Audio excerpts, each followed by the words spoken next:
What is up, Angry Ginger Army? How is everybody doing on this fine Saturday? Hope you guys are having a good day.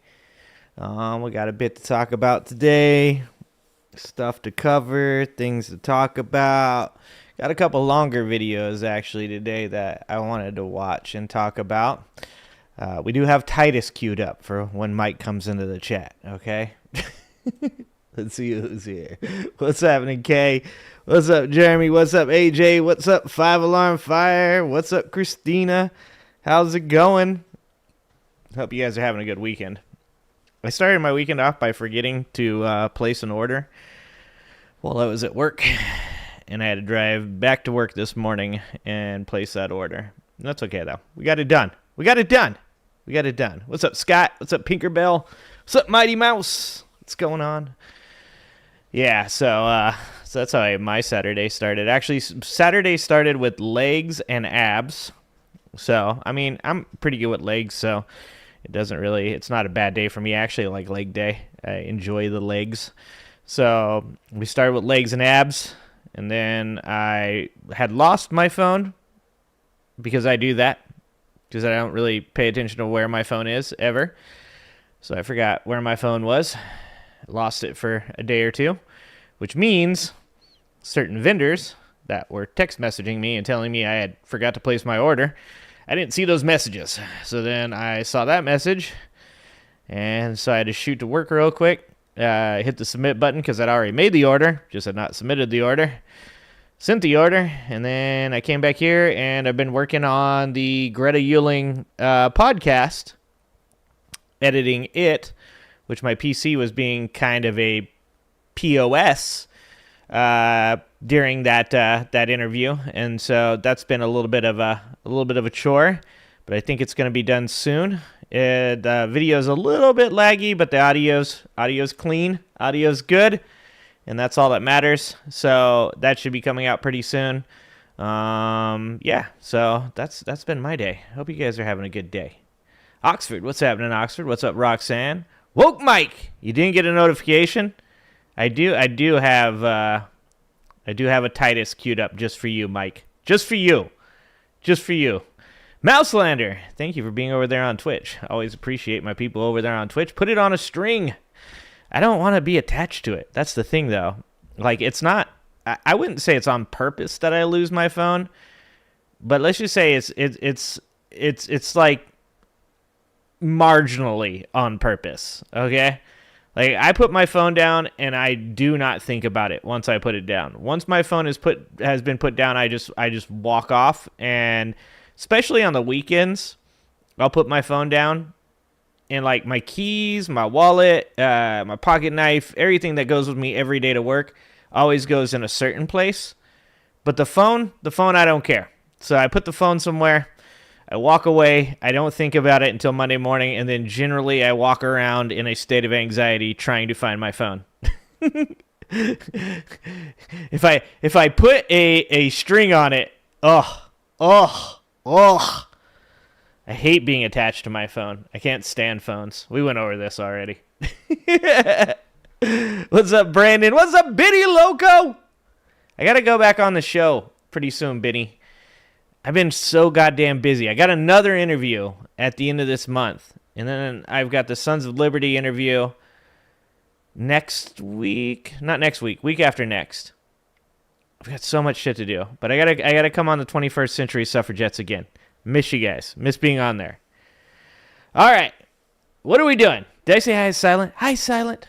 Hi, Silent. Don't forget, guys, the Aegis, a sweet-ass Discord server, okay, where you can go and you can ask questions of people like myself and people like, Straight Facts No Chaser. I can remember his name. And you can hang out with lots of cool people. So you guys might see in the chat Silent Siren or 5 Alarm Fire or one of these guys posting a link to a Discord. That's not a virus, guys. It's not a virus. It's a virus for a good time, okay? You can go in there and hang out and talk to cool people like Silent and 5 Alarm Fire. I 100% 5-star review their Discord server and the things that they're doing. So feel free to join up and hang out with those guys. Let's see. Janelle! What's up, Janelle? What's going on? Jeremy, I don't know if I said hi to Jeremy, but I'm going to say hi again because I can say hi to Jeremy as many times as I want. Jeremy, I saw a new Hilltop Hoods video out today. I've been watching some Hilltop Hoods. I don't know if you guys like hip-hop or Australian hip-hop, but I love me some Hilltop Hoods. Very good. What do we got on tap today? We got a couple things. One, I was going to watch the Bill Maher video, but to be honest with you, I don't feel like fighting that copyright strike. And most of you guys probably have already watched the Bill Maher video on Adam Mockler's channel. He did a pretty good job, very fair job of covering the Bill Maher video. I actually agree a lot with what Adam Mockler said about, Bill Maher, I think, is one of these jank types that thinks, there's some way around who Donald Trump is as a person. We just got to figure out a way to get along with people. And, I don't think that that's what's going to happen. And if you watch the Bill Maher video, you see he says, behind the scenes, Donald Trump isn't the same person he is when he's on the mic, on the podium, talking to people. And I've said this before, the relationship between Donald Trump and America's citizens is one of an abuser and its victim, right? Donald Trump is a domestic abuser when it comes to America. He gaslights the shit out of people. He insults them. He harms them. And then, when you have a one-on-one sit-down with him, like Trump and Rogan did, or Maher and Trump did, you get this whole he was so much different. He was a completely different guy behind closed doors. Really nice. Laughed a lot, joked. He's a fun guy. And it's a lot like if somebody comes to you and says that their partner is abusing them, and the person that's the abuser, and you say, okay, I'll talk to him. What? That's crazy. I'll talk to him. And you sit down with them and they're like, me? Come on. You know me, dude. I'm a good dude.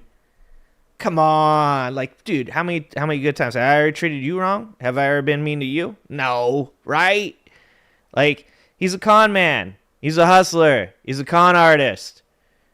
It doesn't matter. It's the party of symbolism over substance, right? So they're like, what he does, what he does, that whatever. But when he comes out and he talks, he's so charismatic. He's such a good person. He's so funny. He did all this bad shit. That doesn't matter. Because all they care about is symbolism. They don't care about what he does. They care about what he represents that they wish they could represent. So the Bill Maher thing, I don't think Bill Maher's going MAGA. I agree with Adam Mockler there. I think that there's this subsect of our culture right now that's can't we all just get along? Why can't we just find common ground and drink beers together, brother? They're not really racist. They just kind of say racist things. They're just trying to own the libs. That's all it is. And there's something too. We'll get into it in a minute. We're going to watch a little bit of Douglas Murray, Joe Rogan podcast. And Douglas Murray points out that our culture has gotten to this point. By the way, Douglas Murray, not somebody I support, but he did a really good job on that Joe Rogan podcast. But he pointed out, a little bit about how, our political atmosphere has become, just owning each other. It's just about the owns. And I've said this before about this channel, right? I don't like to be on here. I like to entertain. I like to have a good time. I like to make you guys laugh. I think it's important right now that people laugh and, that they support each other. But at the end of the day, if I want to talk about politics and stuff like that, I don't want to talk about Trump's daughter. I don't want to talk about, Trump's potential racism. I don't want to talk about, all the failings of Donald Trump as a human being. I want to talk about Donald Trump being a terrible president. I want to talk about Donald Trump being a bad leader. I want to talk about Donald Trump and the effect that he actually has on our government and our society. And so, I actually feel a little bit about what Maher says and a little bit about what Douglas Murray was saying as well, that, there is an issue right now with our society where it's people don't want to watch shows to get any type of real educational content. They just want to be entertained. They want to hear about how one side is owning the other side. They want to see people made fun of. And like I said, I'm just as bad as anybody else. I like to make jokes. I like to make fun of people. I like to have a good time. But I also like to have, life's about balance. It's about balance, and it's about understanding you can go too far down one side or the other. And when you find yourself going a little too far down one side, then it's time to pull back a little bit and find your balance. But I think that Bill Maher as a whole, I think he got conned. He's a mark. That's what it is. He's like, a car salesman isn't your friend. The stripper is not your friend. Okay? It's like Bill Maher went to the White House to hang out with a stripper. He gave her $100 worth of laptop dances, then he left going, boy, she really liked me. No, she really liked me. She was super cool to me the whole time I was there. I think she was into me. That's what it was. Bill Maher went to the White House and fell in love with a stripper. That's what happened. What's happening, Nina? What's happening, Scott? What's going on, Kelly? But, Bill is out of touch. I would say that. I think even Kelly, I would say even more than out of touch, he's got this, I don't know. Well, I was going to say it's out of this world. He's got this idea in his head that society isn't burning down, right? It's fine. We can pull back. But, this is something that's been happening for a really long time. This didn't start, 10 years ago. It started 70 years ago with McCarthyism and the Red Scare. And, it's made its way through our society. And we see that in the prevalence of conspiracy theories now. We see this in the prevalence of the debate bro attitude of it's not important to find any type of agreement or solution. It's about owning your opponent and getting the clicks and views, bro. That's why, like I said, I really enjoy the fact that this is not my job. I really enjoy that I have a career outside of YouTube, because I don't have to play into this idea that the whole time I'm on here I should be talking shit and owning the other content creators so I can get the clicks and the views. If I say something about somebody else, I generally I mean it, So I agree. I don't think he's very I don't think he's in touch, and he's a millionaire. So Trump ridiculousness. I've been trying. Okay, I'm gonna tell you guys this because you guys will love this shit. I was I need to remind people how dumb Donald Trump is, because that's my thing, right? Everybody, you guys, like I said, you guys can say all the shit you want about him and his daughter. Yeah, it's fucking weird. You can talk about how racist he is. Yeah, it's probably true. All that stuff. My main criticism of Donald Trump is that he just is not a smart person. He's just I'm not saying he's dumb trying to insult Donald Trump. I'm I literally mean that. I mean, he's not a smart person, right? And so I was we need to get a new compilation together. We need to get a new compilation of all the dumb shit Donald Trump has said. All the get the bleach in the lungs, the fucking fight uphill, me boys, we took the airports during the Revolutionary War. The kidney has a special place in the heart.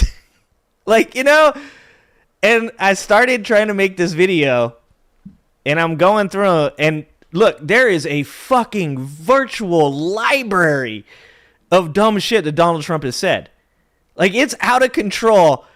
I mean, transgender mice, it's out of control how many options you have to pick from for Donald Trump. And I literally just spent my whole time just laughing just at how dumb Donald Trump is. And I did not even, all I did was get clips. I didn't do any commentary.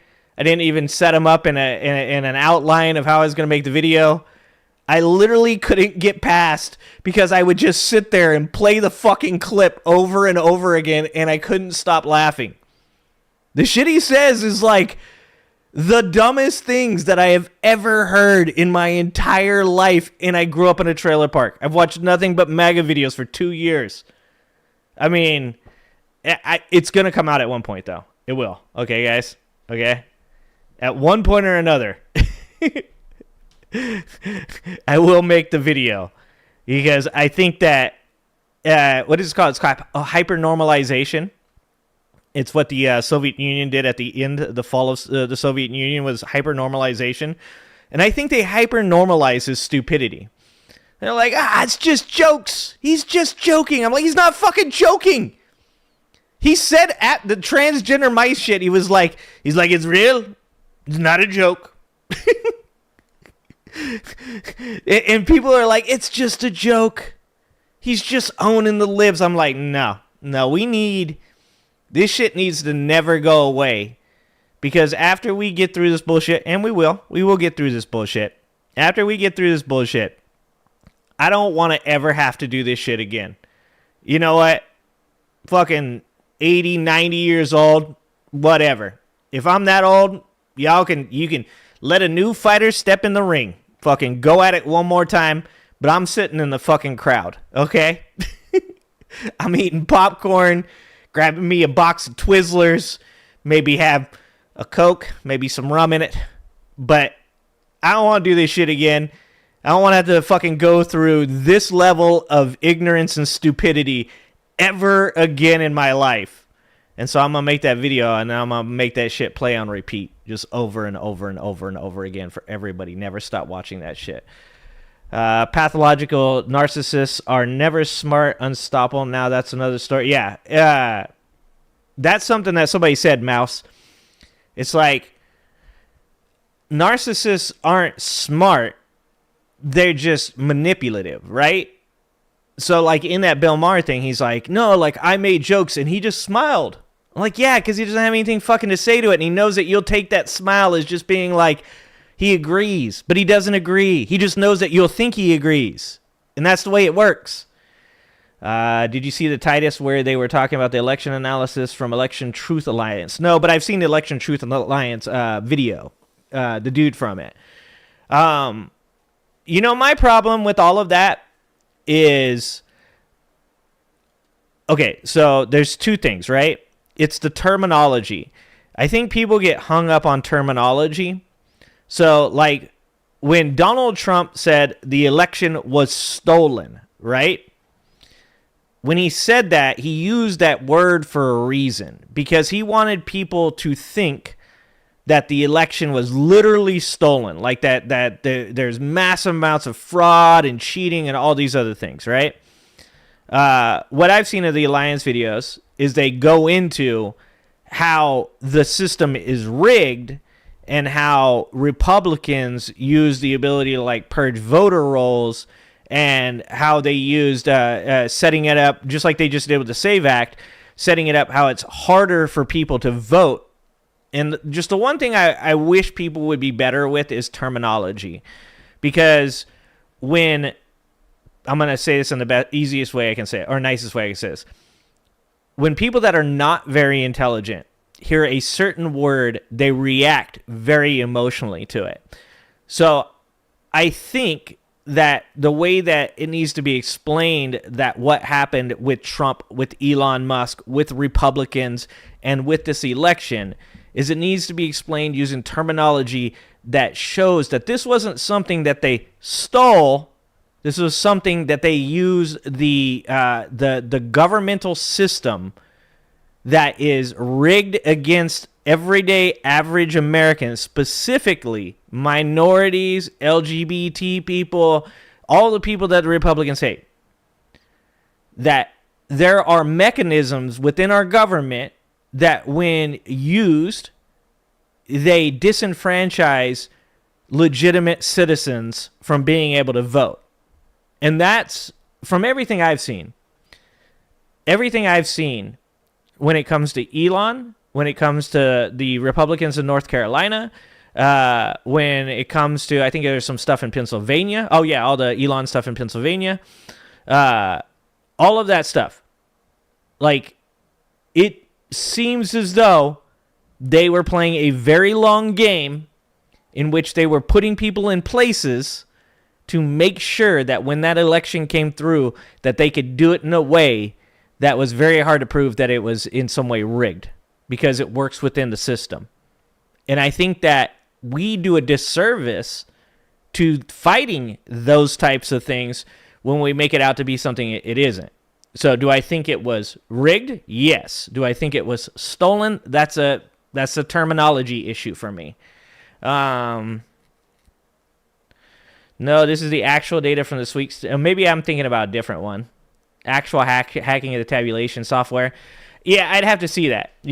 I'd want to see it because I would lean more towards the fact that I see enough of just what they did with the legitimate things within our government that are broken and bullshit to take the election. And I mean, also at the same time, when you look at Dearborn, Michigan, I'm sorry, but a large part of the reason that Kamala lost this fight was because people on the left chose not to vote, or chose to vote for Jill Stein, or chose to, certain left-wing people that voted for AOC voted for Trump.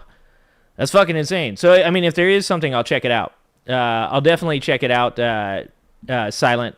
I'm not going to say that there's no chance that something like that. I mean, you guys probably, I think there's a video I put out right after where I asked if there should be recounts, because I think there should be recounts. I think that Kamala Harris should have done everything that Donald Trump did. I think that she should have asked for recounts. I think she should have sued the states. I think she should have. I think the problem with the left is that oftentimes the right does something and it works, and the left is like, we're too good to do that. We've got to take the high ground. We're the morally good party.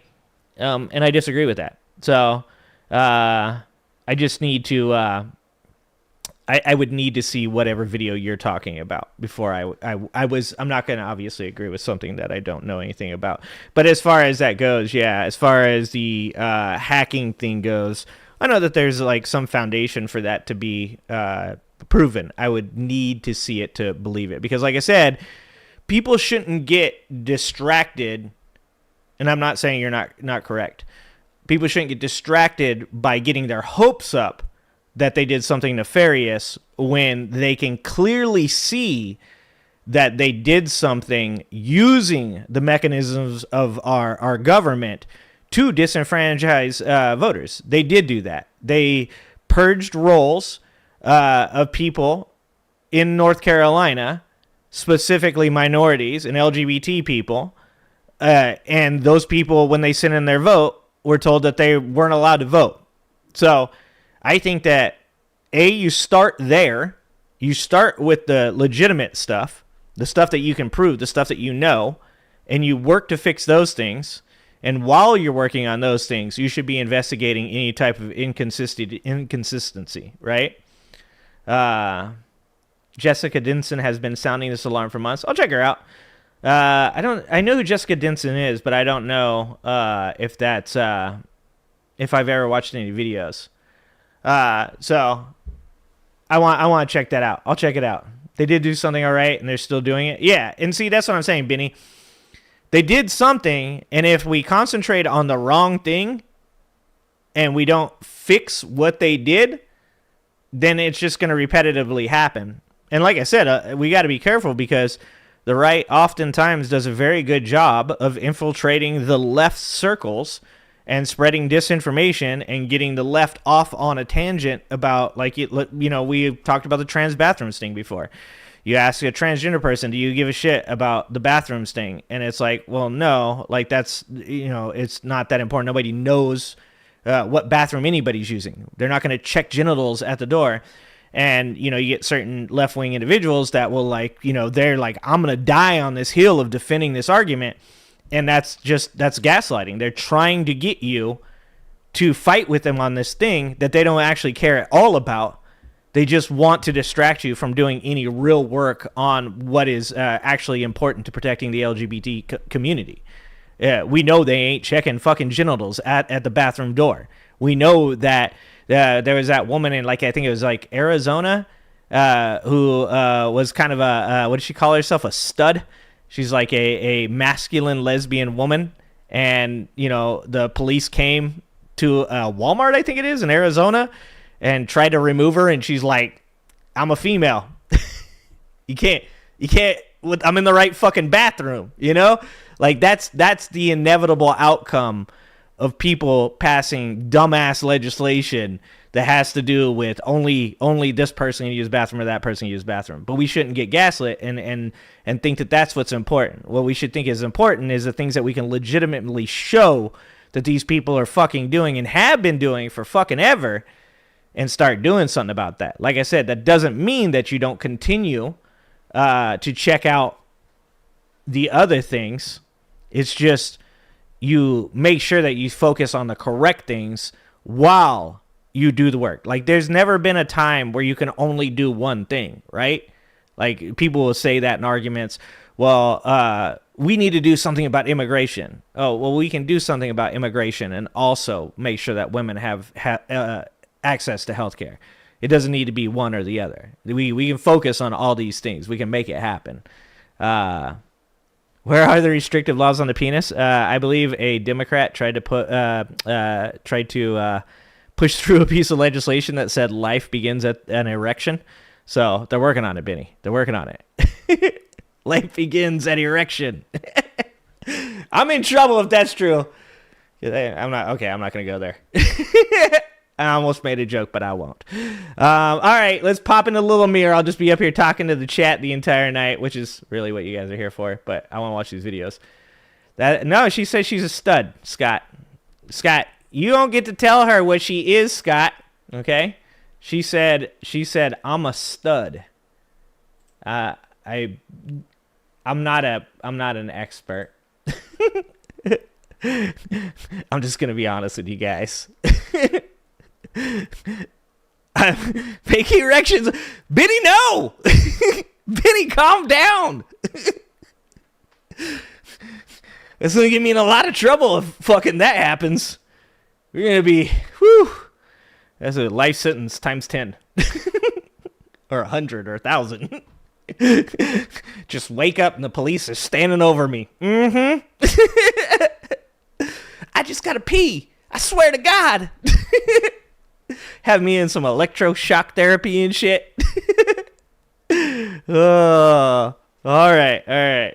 So I have a couple videos of people I have no fucking idea who they are, or they have a very not a very significant understanding of.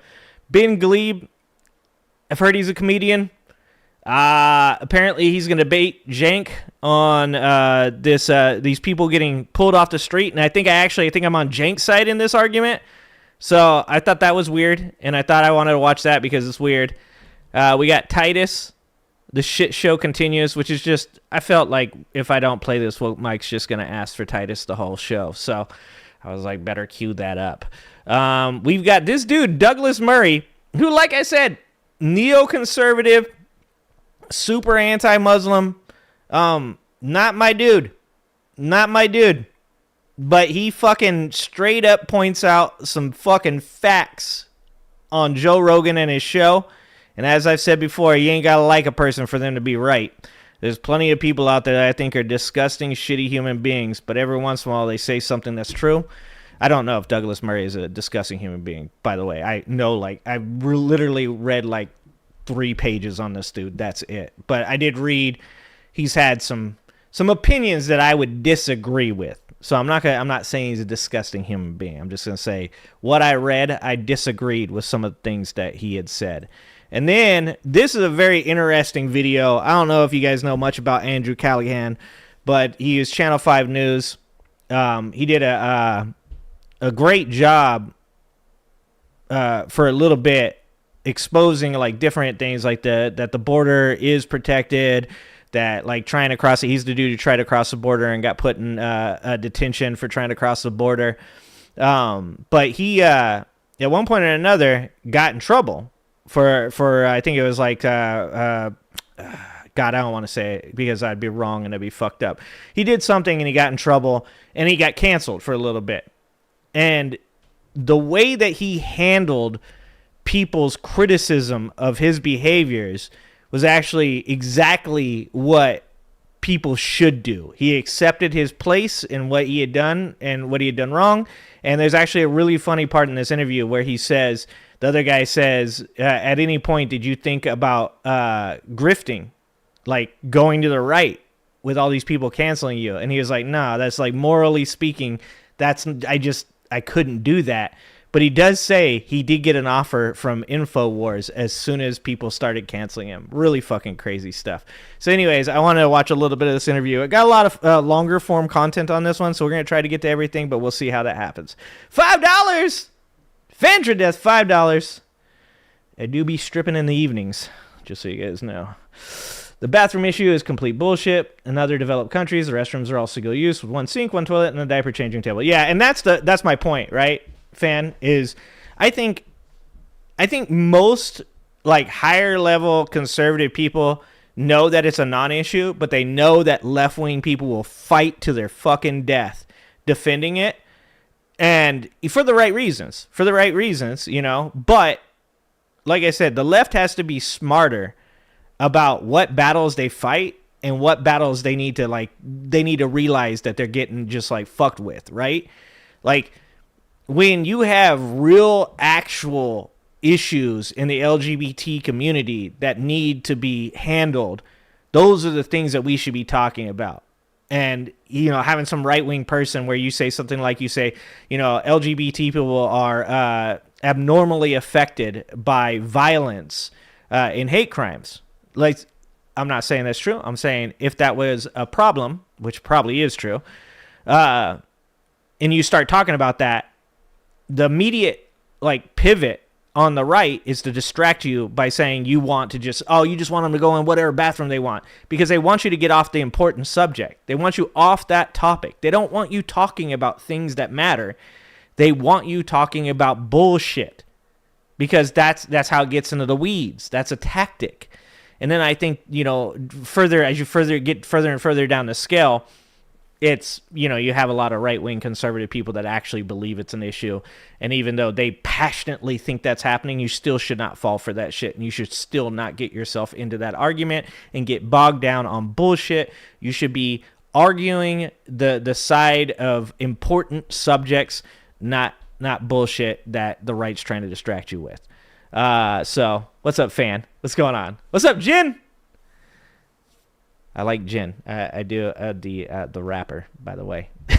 A long time ago. I'm old. What's up, Fancy? What's going on? What's going on, Lynn?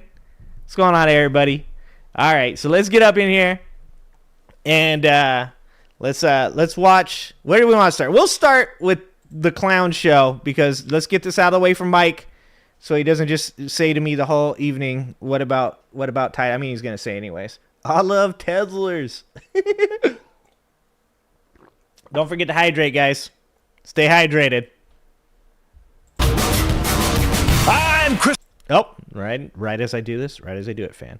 Thank you for $5. Fan, thank you. It's not even the politicians, it's the corporations that are being cheapskates and making these disgusting metal partitions in a single large room.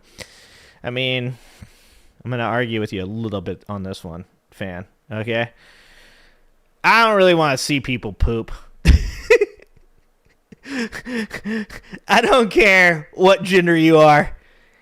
I almost said something that would have probably turned out really bad, so we're not going to go there. But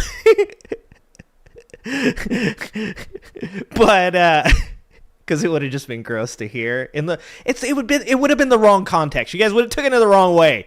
I know where you guys go. Okay, I'm just saying I don't really want to make eye contact with you while you're pooping. Like, and I'm not saying I do it on purpose, but if like I open the door and you're sitting there, like you groan or something, like it's a hard poop, you know, like I mean that like not hard to do, but actually hard, like it hurts coming out. Like you groan and I'm gonna look over and then we can make eye contact and it's just gonna be weird for all of us. I also was just about to make another joke that we shouldn't. We got to get off of this. That's what she said. Okay. That's the only argument I'm going to make against that fan. Christopher Titus. And this is the Armageddon update. Well, the chaos of the second sweet potato Hitler administration continues. But at least the shit show is a consistent shit show, says everyone. Dude, that line. Whoosh. Whoosh. That's my 401k right there. My 401k at the top of the building. my 401k finishing its existence in a fucking pothole somewhere in Idaho. That's what that is right there. God damn, look at that. That it's like, it is very consistent, except for, you know the difference? You want to know the difference? This is Joe Biden getting it up, okay? Actually, it was Trump during that time. Fuck. This is Dinky. This is Dinky 8 years ago when he was still on the Viagra, okay? Dinky 8 years ago when that little shroom could still had some life in it, okay? This is Dinky now, all right?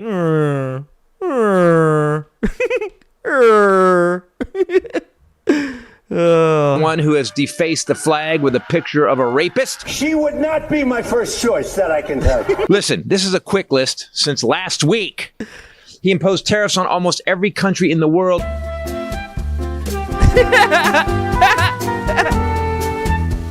Yeah, and didn't he today? Yesterday, not today, because they don't work on the weekends. You know, the government, they don't get paid enough to work on the weekends. Didn't he yesterday say that he wasn't going to, now he's not going to tariff like all the electronics and shit like that? This is the worst game. Like, I wanted to put through, I need to make a video where it's like, it just all of his shit that he's done that's really stupid, and then it's just some dude going, art of the deal. That's all I think of. Every time. It's like, Trump says that he's going to tariff all these countries. 90% is going to be the greatest ever. We're going to tariff because tariffs bring in money. And then like not even a day later. It was like fucking 12 hours later. It was like 8 in the morning the next day. 9 in the morning the next day. Not going to do tariffs anymore. Out of the deal. Only going to do them on China because China retaliated. Oh, what about Mexico, Canada, and Europe? They're not a part of it, but they retaliated. Not going to talk about that. Art of the deal. Like, well, iPhones are going to be like $3,000 a piece. Oh, that's bad. What about microchips and all the electronics that we buy from China? Oh, forgot about those. What are we going to do about that? I won't put tariffs on them. Art of the deal. It's like, that's what I said is, you guys have the proper moral argument to hate Donald Trump. Okay? I'm not saying that you guys are wrong. I'm just saying the thing that pisses me off the most about Donald Trump, and I know. You're morally better human beings than I am, okay? But the thing that pisses me off more than anything about Donald Trump is just everything he does is dumb. It's just all dumb. That's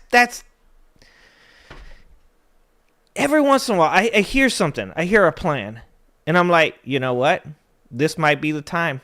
That plan, it has like a foundation in like some type of like real shit. Like, okay, Donald Trump might prove me wrong today, and I'm going to have to go on my live stream and admit that Donald Trump did something good. That's going to be painful for me. That's going to hurt me deep down inside. And then every single time Donald Trump just comes in and does something, and I'm like, nope, save me again. Man is dumb. He's just not a smart person. He's not. Hard as a deal. Except for his besties. Ding. Exactly. And the market dropped in total over 3 days around 7,000 points. I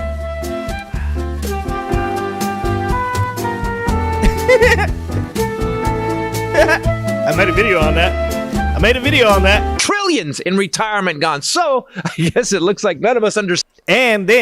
And then it dropped 1,500 points again the next day. Like, you can, okay, so we were talking about the election scheme, hacking, right? That's your guys's, all right? That's your lane. You guys fill your lane, okay?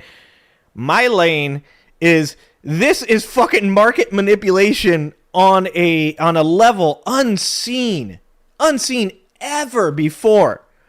And market manipulation has been a thing for a very long time. Look, during COVID, there was like 3 or 4 accounts. I was trading OTC. Don't do that. That is financial advice. Don't trade OTC. Okay. Usually I say not financial advice. This time, that's definitely financial advice. Don't trade OTC. But I did because I'm a gambler, all right? I'm not actually a gambler. But when I know that I can win, I'm a gambler. Guess that doesn't make me a gambler. Anyways, I'm just saying, I watched and I would see like these different accounts that grew really, really fucking popular during COVID. Because all of a sudden, all these people were getting their stimulus money and they're being told that they should invest it. They took that shit the completely wrong way. They started investing in NFTs and fucking shit coins and like companies that didn't exist. But the reason that they started doing that was because there's these Twitter handles that got really, really popular. And they got really popular because they were giving out advice. And they're saying, hey, buy JLM. It's going to go through the roof. Like, I know this company. What was one? I'll tell you guys a real one. ALYI. They're like, this company, they build these electric motorcycles. I got into this shit, right? Because I know that this stuff's fake, right? I'm like, bullshit. So I go on, I look up this company. I'm like, oh, they make electric. Those I thought about buying. I was like, dude, I would like one of those electric dirt bike. That thing looks like it's badass. They got videos and shit for it. I was like, all right, this is good. This is good. We're going to invest. I put some money into that shit. I did make some money. I made money during COVID because I didn't follow these accounts. But let's use that for instance. So somebody would come out and they'd say, ALY, it's going to go through the roof to the moon. They'd use all these dumb fucking phrases. Diamond hands, fucking ape strong together. All this bullshit, three short grunts. And people would fucking follow these people and they would pile into these stocks because people would go, they're going to go through the moon. So what happens? They go up because all these people are piling in. And I would watch these accounts and I go, I'm not doing that shit. Like, no one's giving me free money. That's I come from a place. That's the truth. No one's giving you free money. No one ever is giving you free money. Okay. And so these people the stock would go fucking up. Boom. It gets dumped. All these people are left holding the bag. Right. So then you'd see in the comments, all these people that are mad but there'd always be one or two comments that'd be like, I'm a millionaire now. Fucking you guys missed out. You guys are all be haters, bro. Like, this guy helped me out. Guarantee those are burner accounts, right? So I watched that shit happen over and over and over again. And I was like, I'm not falling for this shit. What happens? What fucking happens? 1 year, 2 years, I think it was 22, might have been 23. 3 of those accounts were sued by the government for not insider trading, market manipulation, pump and dump schemes. And I think they had taken something like hundreds of millions or over 100 million. Let's say over 100 million, because that would be true. I don't know how many hundreds of millions of money from all these elderly people that were investing in these stocks with their advice. And they were all pump and dump schemes. So they would get them into these discords, and they'd have different levels of the discord. And the bottom level of the discord was there everybody talked to each other. One of the admins would come into the discord and say, he'd act like he's a normal person. I've got this new information. This one company is going to go through the roof. Just hang on.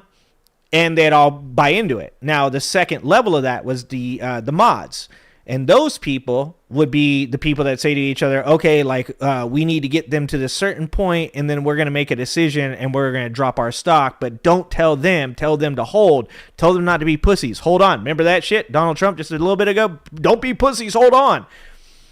And then there'd be one above them, which would be the people, the real people making the money. And that's even the people below them on the pyramid wouldn't be making as much money as them. That's what's happening right now. But our government is doing that. Like, I would not be fucking surprised if Scott Bessent and Stephen Moran have a Discord that is filled with elderly people that are trying to improve their 401k that are just getting fucked out of their money. Wait, fan, $5. Thank you, fan. It's the companies cheating us with those shared restrooms with the metal partitions. In other countries, they have 12 single. Now, okay, that's a good argument. Then I don't have to see you poop. I mean, every once in a while when somebody doesn't lock their door, occasionally you're going to walk in. That's happened to me a couple times. That's a good point. Cheap-ass corporations. Once again, fan, cheap-ass corporations screwing us again. Under 70 are going to get a shot at a Walmart greeter job for at least a decade. No, wait, let's go So back, he screwed the market and the economy. None of us under 70 are going to get a shot at a Walmart greeter job for at least a...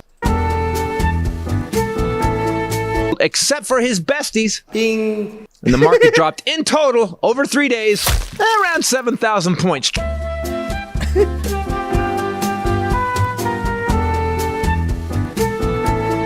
100% insider trading. That's what I was saying. 100%. Trillions in retirement gone. So I guess it looks like none of us under 70 are going to get a shot at a Walmart greeter job for at least a decade. Yep. No, So we screwed the market and the economy. Trillions lost. New tariffs take place on Thursday. That's right, even more, including a 50% tariff on China. 145%. Thank God. Have you guys seen the meme with the China flag and the American flag, and it's Trump and Xi Jinping, and they're both like, I was gonna say 80, but they're both already 80. So I guess they're both like 110, and it's like 2000, like never gonna stop. I have those George Soros protest checks keeping me in glitter and pronouns. Perhaps I'd be dating her. He wants to bring jobs back to America. You know, Scott, like don't get in Biden trouble. did. See, Biden-Harris brought back 700,000 manufacturing jobs. Also, remember this, Biden signed the CHIPS Act, which was to bring high-tech, high-paying jobs back to the U.S. Trump wants to kill that and bring these other jobs back. So when all those Trump manufacturing jobs come back to the U.S., our poorly educated can make Nikes and sew underpants for $2 an hour. Winning! Please, it's too much winning.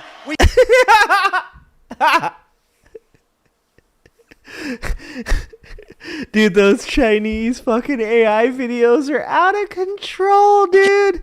Can't take it anymore. Then after Trump imposed the Alien Enemies Act from 1798, providing that the president may, after a public proclamation, apprehend, restrain, and remove citizens of a foreign country. You know, foreign that are engaged in a declared war or invasion. Wait, we declared an invasion? We're at war with Mexico? What? No one said that. I'm not even at war with Chipotle. They've hurt me badly. So no declared war, but we're just grabbing people off the streets. A Ring camera captured the moment Jesus, ICE this agents shit is arrested crazy. a Tufts University graduate student. Now, this happened right outside an off-campus apartment. Legal residents and citizens and sending them to an El Salvadorian prison. Wow. No lawyer, no due process, all their rights taken away in America? Cool. God damn, son. Think that's against the Constitution, which we can't read now because Trump set that on fire with the Jeffrey Epstein flight logs. You get that just yanking people off. You notice, too, nobody saying shit about those Epstein files now. Dude, you can... when I was watching Adam Mockler's video talking about Bill Maher, he said, you guys are going to get mad at me for saying this. But he said he is a master of like PR and shit like that. Like he's a master of knowing his audience. You guys are going to get mad at me for this. He is a master manipulator. He is 100% on par with like the worst serial killers. And when I say the worst, I mean the best. Okay. The worst serial killers, he's on par with the best car salesmen, the greatest cons, the biggest and like most influential cult leaders that have ever existed. Donald Trump is a moron, like IQ level real low, okay? But his instincts for taking advantage of people are unfucking paralleled. I grew up with pimps, hustlers, con men, drug dealers, like people that every day of their life, they didn't have jobs. No matter what Republicans tell you about Tren de Agua gang members, they don't seek out day labor. It's not something they do. But I digress. Every day of their life is to con somebody, to take advantage of somebody, to win whatever shell game they're playing at that time. Donald Trump would school most of the people that I grew up with. Like, and that's why so many of those types of people, when you ask yourself, like, why would poor people, like, look at Donald Trump and be like, wow, he's just like us? That's why they think he's just like them. Because he's a con man. Because he hustles people. Because he manipulates people. Because he is what every drug dealer, every con man, every hustler, every pimp has ever wanted to be. Capable of just fucking people over to their face, having them smile, and then bend over and just open up their a-hole and be like, do it one more time. And they're like, I love this. It's enjoyable. I'm crying because I'm happy.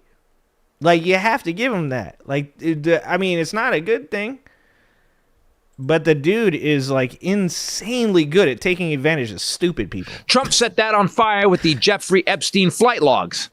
You get to just yanking people off the streets illegally and out of their homes and sending them to a foreign shit prison.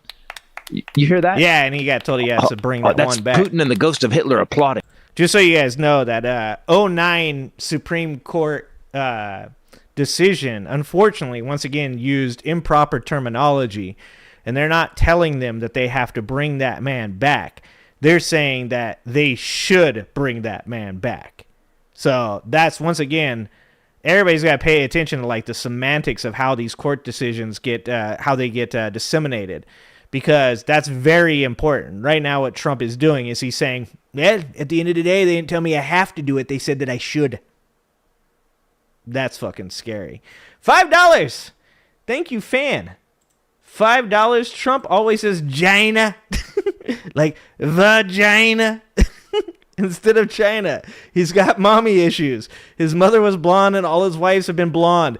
Why do you never see, you know, that's actually a really good point, fan. I don't think I've ever seen a picture of his mother. I've seen a picture of his ugly ass father, okay? I saw a meme, it said, if you were as ugly as Fred Trump, you'd wear a Klan hood too. I've said this before. You guys are going to hate me for this. Look, this administration is fucked, all right? We're cooked. They're doing dumb shit to us. This is bad for, like, not just now, but generations of Americans. But the memes are fire. The memes have been fire. I'm just being honest, all right? I've never seen his mom. You're in for a treat. Look her up. I don't want to. Okay, we'll look her up later. We don't want to do it right now. Howdy. Here's the next thing this bloviating diaper wearing. Okay, we're going to do it. We're going to do it. Okay, we're going to do it. All right, hold on. I got to get around my mic here. I'm an old man. I don't know how to do this. Okay. Trump's mom. Trump's mom. Whoa! That's not her. That's not. Hold on. Hold on. Hold on. What the? Look at that family. Oh, this is the shit that gets me gulagged. Donald Trump's gonna see this, and this is exactly what I get fucking gulagged for. Holy shit!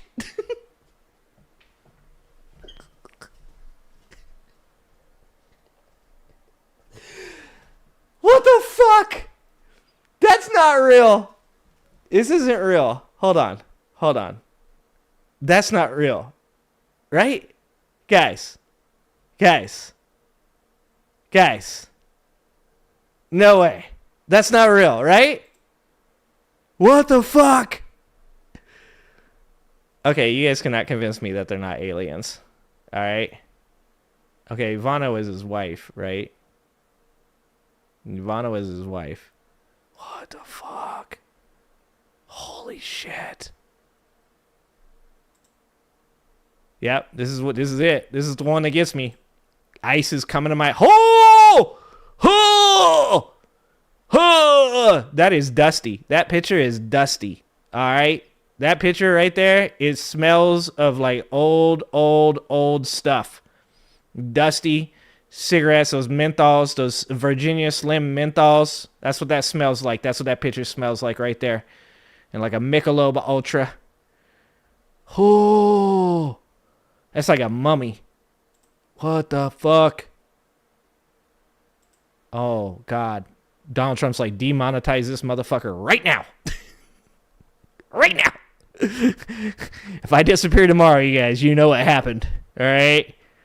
Fucking share this video. Share this video, guys. Look at these people. Ah! Holy shit. Like, I'm sorry, like, I'm not for applying the term racist to everybody. I think the left does it too much. even though a lot of times they are right. They are correct. I think the left does apply the term, those people are racist, to too many people. But when I look at that picture right there, if you ask me from across the fucking room, if you said, do you think those two motherfuckers right there are racist?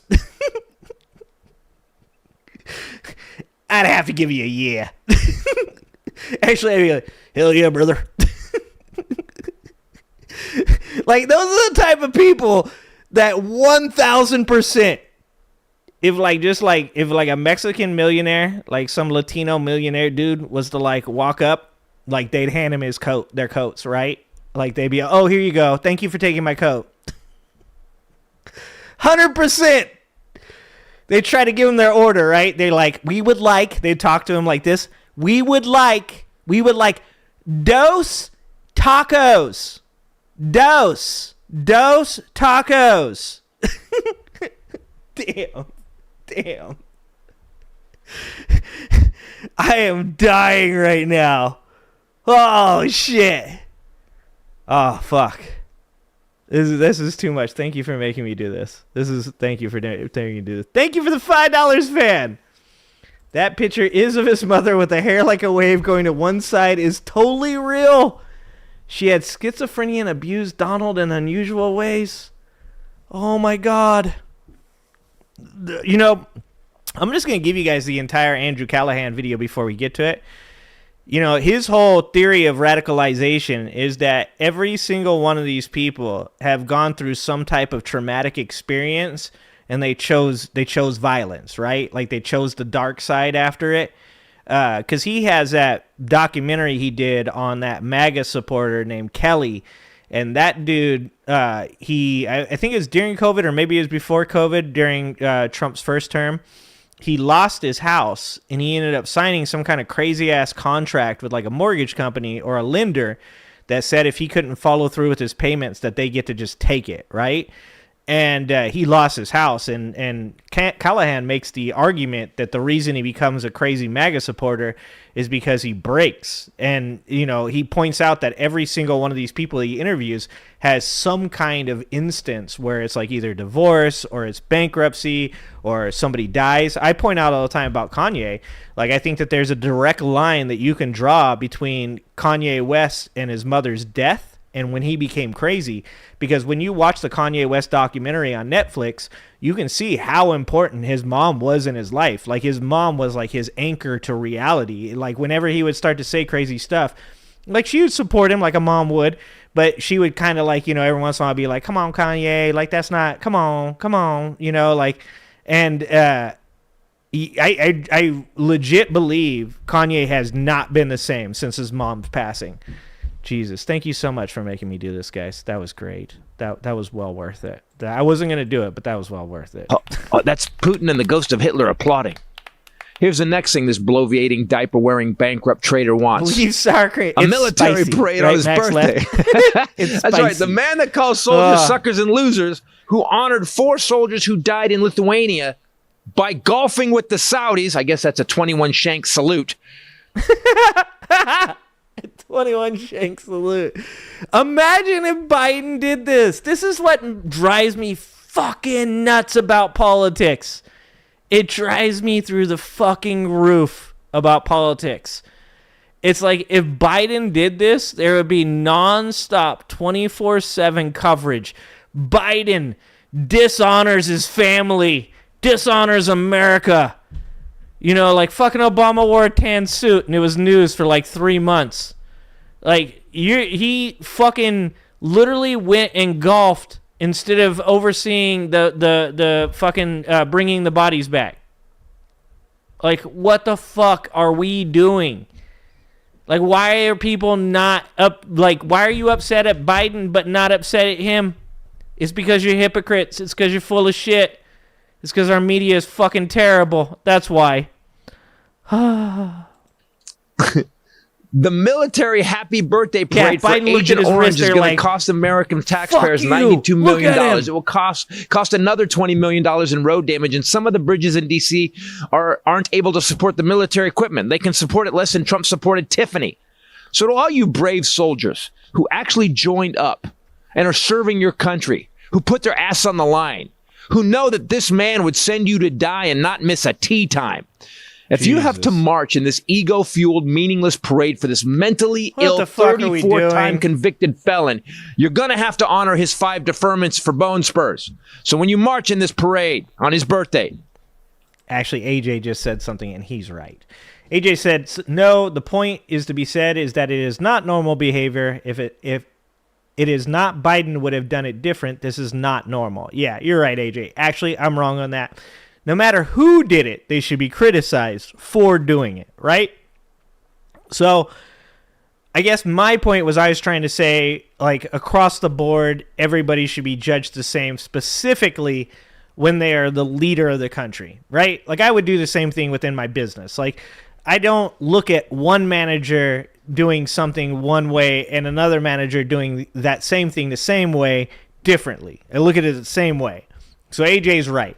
The better way to say that is that whether it's Biden or it's Trump doing it, both should be criticized equally by the American people and by the media. I want you guys to limp. Keep screaming sanity, people. I'm Christopher Titus, and this is the Armageddon Update. It's fucking insane, man. Like, the guy who hates Fox News is just completely giving up silent. Look at my big tank, because I got a little weed, so I'm going to have to run this tank fast. Yeah, that's right, people. Holy shit, man. Hold on, I got to change my diaper before the parade gets to the fucking Marine band. God damn it. You gotta love Titus. You gotta love Titus. Hold on, we're going to go to Big Me real quick.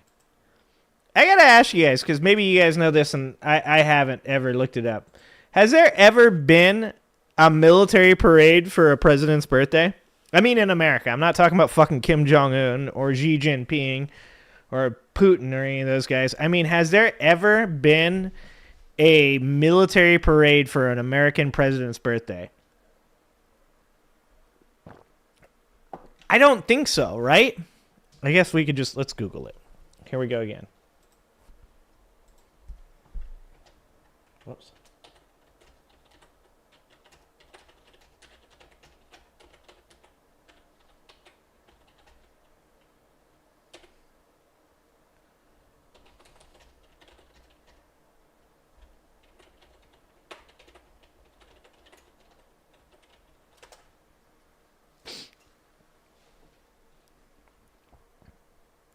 AI doesn't even want to touch this one. Look at that. AI is like, no thanks.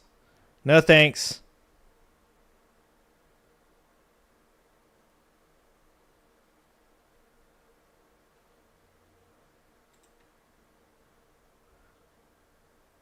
No, I don't want to disable my ad blocker, dick.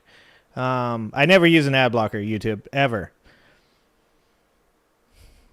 What would it say? Most recently, 91, more than 8,000 troops marched down Washington Avenue in a victory parade. So, no, that's just a victory parade.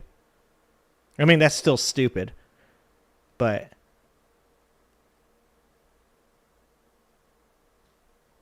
parade of the largest since World War II. Such displays typically follow a military victory. It doesn't look like it, right? Inauguration of President John F. Kennedy included a parade featuring dozens of missiles. That's because it was during the Cold War, yeah, the Cuban Missile Crisis. Dwight Eisenhower in 1953, his inaugural parade included 22,000 military members. But once again, that was during World War II and communism. Like, it just seems like some Kim Jong-un shit, right? I mean, it doesn't seem like it. It is Kim Jong-un shit. Yeah, it doesn't look like there's any... Like, at what point would this be something that anybody would be okay with? This is what... Like I said, this is what drives me crazy. Just like what AJ just said. If it was Biden doing this shit, I would say it was a waste of money. If it's Trump doing it, I'm going to say it's a waste of money. Like... It makes no fucking sense to have a military parade. What's the point of that? Like, oh, you know, look at that. We got missiles. Yeah, we know we have missiles. We have the fucking, like, the most technologically advanced fucking military in the world. I'm sure everybody's aware of the fact we have missiles. I mean, you know, like, even Kim Jong-un has, like, theoretically a better reason for having a military parade than Donald Trump does. Because it's kind of like, it's a little dick syndrome, right? Like, he's like, the rest of the world, they do not love me. I'm giving him an Asian Trump voice. That's almost racist, to be honest. I'm going to quit that. It's like little dick, it's like no one thinks that I'm any good or our country's awesome. So look at my big missiles. If you guys are mean to me, like, I can fight back. I have missiles. We're like, yeah, we know, Kim Jong-un. They're empty, though. So that, it's just metal. Jesus Christ. It's so weird that this is where we're at now. I don't understand how people have accepted that this is what we want to do now. Can we not? Can we please not? All right, let's go down again. The AI says there are discussions about a potential military parade for Donald Trump's 79th birthday on June 14, 2025, which also marks the 250th anniversary of the U.S. Army. So he's probably using that as a reason, right? He's like, no, it's the 250th anniversary of the military. That's why it is. It makes Trump's dick hard. It's the only thing that does, Pinker. It's probably the only way he can get it up anymore. I'm so powerful. Hold on. I'm so powerful. Oh, a little bit more. I'm so powerful. Somebody say it to me. Tell me I'm powerful. You're powerful, sir. Oh, that did it. He's like, oh, that's better. One of these. Oh, Jesus Christ. All right, so once again, I'm just going to point this out because I know at one point or another somebody's going to be like, fuck Douglas Murray. And I'm like, I understand. I just want you guys to understand this. Douglas Murray is a neoconservative. He's written for The Sun. He's written for the New York Post. I think he's British. Not a guy that generally I agree with his political points of views. I do agree with some of the stuff he says about Islamic extremism, but he does not tend to draw the line that I think is very important in the same way that I would draw a line between Christian and Christian nationalists. I also draw lines between people that are Muslim and people that believe in Sharia law, right? Like, there's always a line to be drawn between these groups. You cannot make blanket statements that everybody of any race is a certain way or anybody of any religion is a certain way. So I know that he has some opinions. I have not read them, but I have heard that they are not great. So I am in no way going to sit here and endorse Douglas Murray's opinions on politics or on Muslim or religion or whatever, right? But what he does in this video to Joe Rogan and Dave Smith is actually fucking incredible. So we're going to watch a little bit of this, and I want you guys to... The reason I want you guys to see this, because I think this is important. I think every single person should recognize that you should exist outside of your echo chamber. Now, sometimes that's really difficult to do, right? Because for sure, like, listening to some people's podcasts are just like fucking just like it's nails on a chalkboard, right? So when I find the chance to listen to something outside of the echo chamber that I might not agree with the person, but I can hear like the logic of what they're trying to talk about, whether it's either to be able to argue against it or debate it, or even if I agree with it, I find that very important. So in this case, Douglas Murray here is arguing with Joe Rogan and Dave Smith about whether or not Joe Rogan is contributing to misinformation on the internet and whether or not he should stop. So I wanted to share this video with you guys. I'm sure some of you guys have seen clips of this on other shows, but I wanted to check this out with you guys. Yes, sir. Since the war in Israel began and since the war in Ukraine began, you've had quite a lot of people who are very against both in different ways. Yes. Do you think you've had enough people on who are supportive of either war? I don't know that word enough, if that's a good word. Let's say enough people. And this is what you run into with these kind of conversations. And this is what I hate about fucking debate bro people. I don't know if the word enough is the right word. You know what the fuck he's saying. There's no fucking way that Joe Rogan heard him say that and go, it's hard to define enough. He turned into Jordan Peterson, right? When we talk about enough, we need to define what is enough. How much is enough. You know what the fuck he's saying. He's saying you bring on people that only have a singular point of view and you do not bring on anybody else that has the opposite point of view. That's what he's fucking saying. How do I do the back 10 seconds thing? That's what I gotta learn how to do. I gotta learn how to do that. So that's why you're here together. Okay. And Well, Douglas, Can I ask you something? yes, sir. Since the war in Israel began, and since the war in Ukraine began, you've had quite a lot of people who are very against both in different ways. Yes. Do you think you've had enough people on who are supportive of either war? I don't know that word enough, if that's a good word. Come on, bro. Let's say It's enough a good people are word. on the side of Israel instead of wild critics of Well, Israel. I've had a few. I mean, I believe God Sad is on the side of Israel. For sure. Jordan is on the side of Israel. You had Mike Baker, Coleman yeah. Hughes. Yeah. I've had, Coleman did it for like 20 minutes. That wasn't why he was here. no, I mean, none of them. And none of them is why they're here. You know, it's a good question. Do you think you've tilted one way? Yeah, I love when Joe Rogan, when he gets a question that he doesn't really know how to answer, like Joe Rogan has said forever, I'm an idiot, people shouldn't listen to me. Now, mind you, I think that's a bit of a cop-out. To be honest, I think that's a bit of a cop-out. When I say shit on here, I generally want to at least be able to defend the things that I say. So, I might be an idiot, but I'd like to be able to defend the things that I say. But it's hilarious to watch when Joe Rogan gets asked a question and he's like, you actually see the idiot full frontal. Like the actual outright on the front of his face, the dumbassery, where he's like, I don't know how to answer that question. Way. Me personally, No, just with the guests you've the had. guess, yeah, probably more tilted towards the idea that perhaps the way they've done it is barbaric. But why do you think that is? Just out of interest. I'm just interested in your selection of guests because you're like the world's number one podcast. So Yeah, it's not. I don't think Struggling. about it that way. I Struggling. just think I'd like to talk to this person. But can I just? Yeah, sorry, yeah, it's your sure. show. But Sure, I mean, sure. If you're going to interview historians of the conflict or historians in general, why would you get somebody like Ian Carroll or? Yeah, but Ian Carroll, I didn't bring him on for that purpose. So that is what matters to me.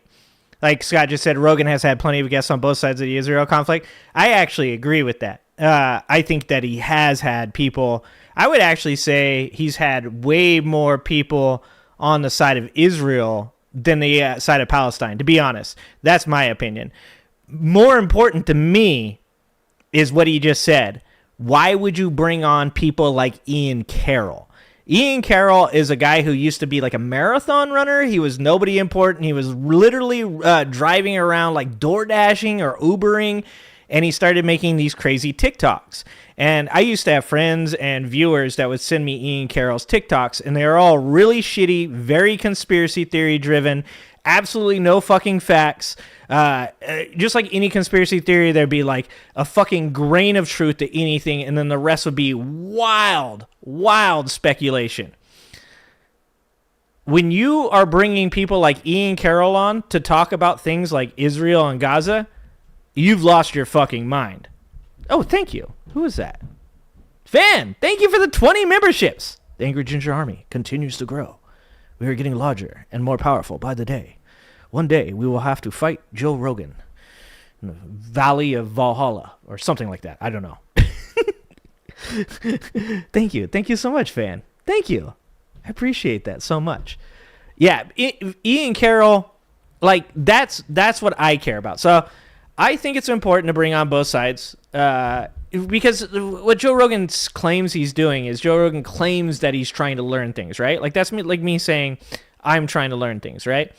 So if you're trying to learn things, then you should be bringing on people from both sides of the conflict so you get a better understanding. One of the reasons I say I don't speak very much about Israel and Hamas is because I don't have an educational background on it, right? Like, I watch lots of videos. I've read plenty of articles. I know about it. I know enough about it. But anything I said would be pretty basic, like human emotion, appeal to emotion kind of shit. and wouldn't have any real authority, right? So I choose not to really talk about that because I don't think that I can do I can have a positive influence on that debate. I think that there's plenty of people out there that have made it either their life's work or recently have really focused super hard on it and have gotten really well educated on it, and those people debate each other, and generally I like to watch those things, but for the most part I don't create my opinions off of debates. I create my opinions off of research, and I create my opinions based off of life experience. So then when I watch two people debate the subject, I'm going to agree or disagree with either side, and that helps to fine tune those opinions, but never at any point do I think that anybody should be coming to me and asking me whether or not I think Israel is at fault or I think Hamas is at fault. I'm going to be mostly like an appeal to emotion person. I'm going to be like, I think it's wrong for innocent civilians on either side of the ball to be fucking dying because their governments are garbage fucking places. That you have these power-hungry people that are going to constantly fight. Or you're going to hear my opinions on religion, which are just going to inflame the argument or debate surrounding it, because I don't have anything really good to say about Israel's side of the religious topic or Hamas's side of the religious topic. Look, when you're fighting over a fucking hill because you think Jesus is going to come back and you got to burn a red cow and eat with a certain set of utensils while a special incense burns in the perfect fucking building that you built, I can't get with you. By the way, there is a bunch of children above me right now, so don't worry about that. It's not murder. It's just children. I brought him on because I want to find out, how does one get involved in the whole conspiracy theory business? Because his whole thing is just conspiracies. Sure. But do you have any, there's been a tilt in the conversation, in both conversations in the last couple of years, and it's largely to do with people who have appointed themselves experts. 100%. Who are not experts. And that's a huge fucking problem. And I was saying this the other day. So conspiracy theory is the opposite of what I was just saying. So there's this idea that physical hierarchies are undeniable in the way that you understand that somebody works harder than you. You can see it. You take something like football, and you know that a person can produce more in the game than you can. Physically, generally, we know our place in a hierarchy. We might bullshit people when somebody that is higher in the hierarchy isn't around, but when they're around, you're generally, it's hard to be like, oh, I'm better than that guy, right? Like, if you can lift 250 and I can lift 220, I lift less than you. It's an undeniable fact. But when it comes to mental hierarchies, it's a lot worse. It's a lot harder to define.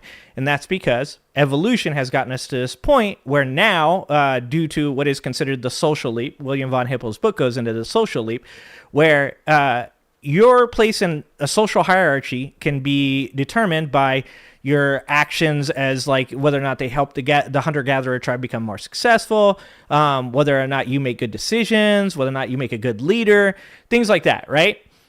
Those things are a lot harder to define. So when you get into a conversation with another person and they seem to know more about a subject, you tend to have kind of this aversion to that conversation. It's the reason that when say I'm at a party, I'm the type of person that I generally seek out people that want to have deep conversations.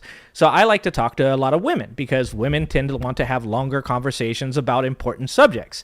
A lot of my guy friends want to talk to me about the Eagles, whether or not I think Devontae Smith deserves a contract that's more than Brandon Ayuk's, shit like that. But they don't want to have conversations about whether or not our society is structured in a way that's going to 100 years from now collapse.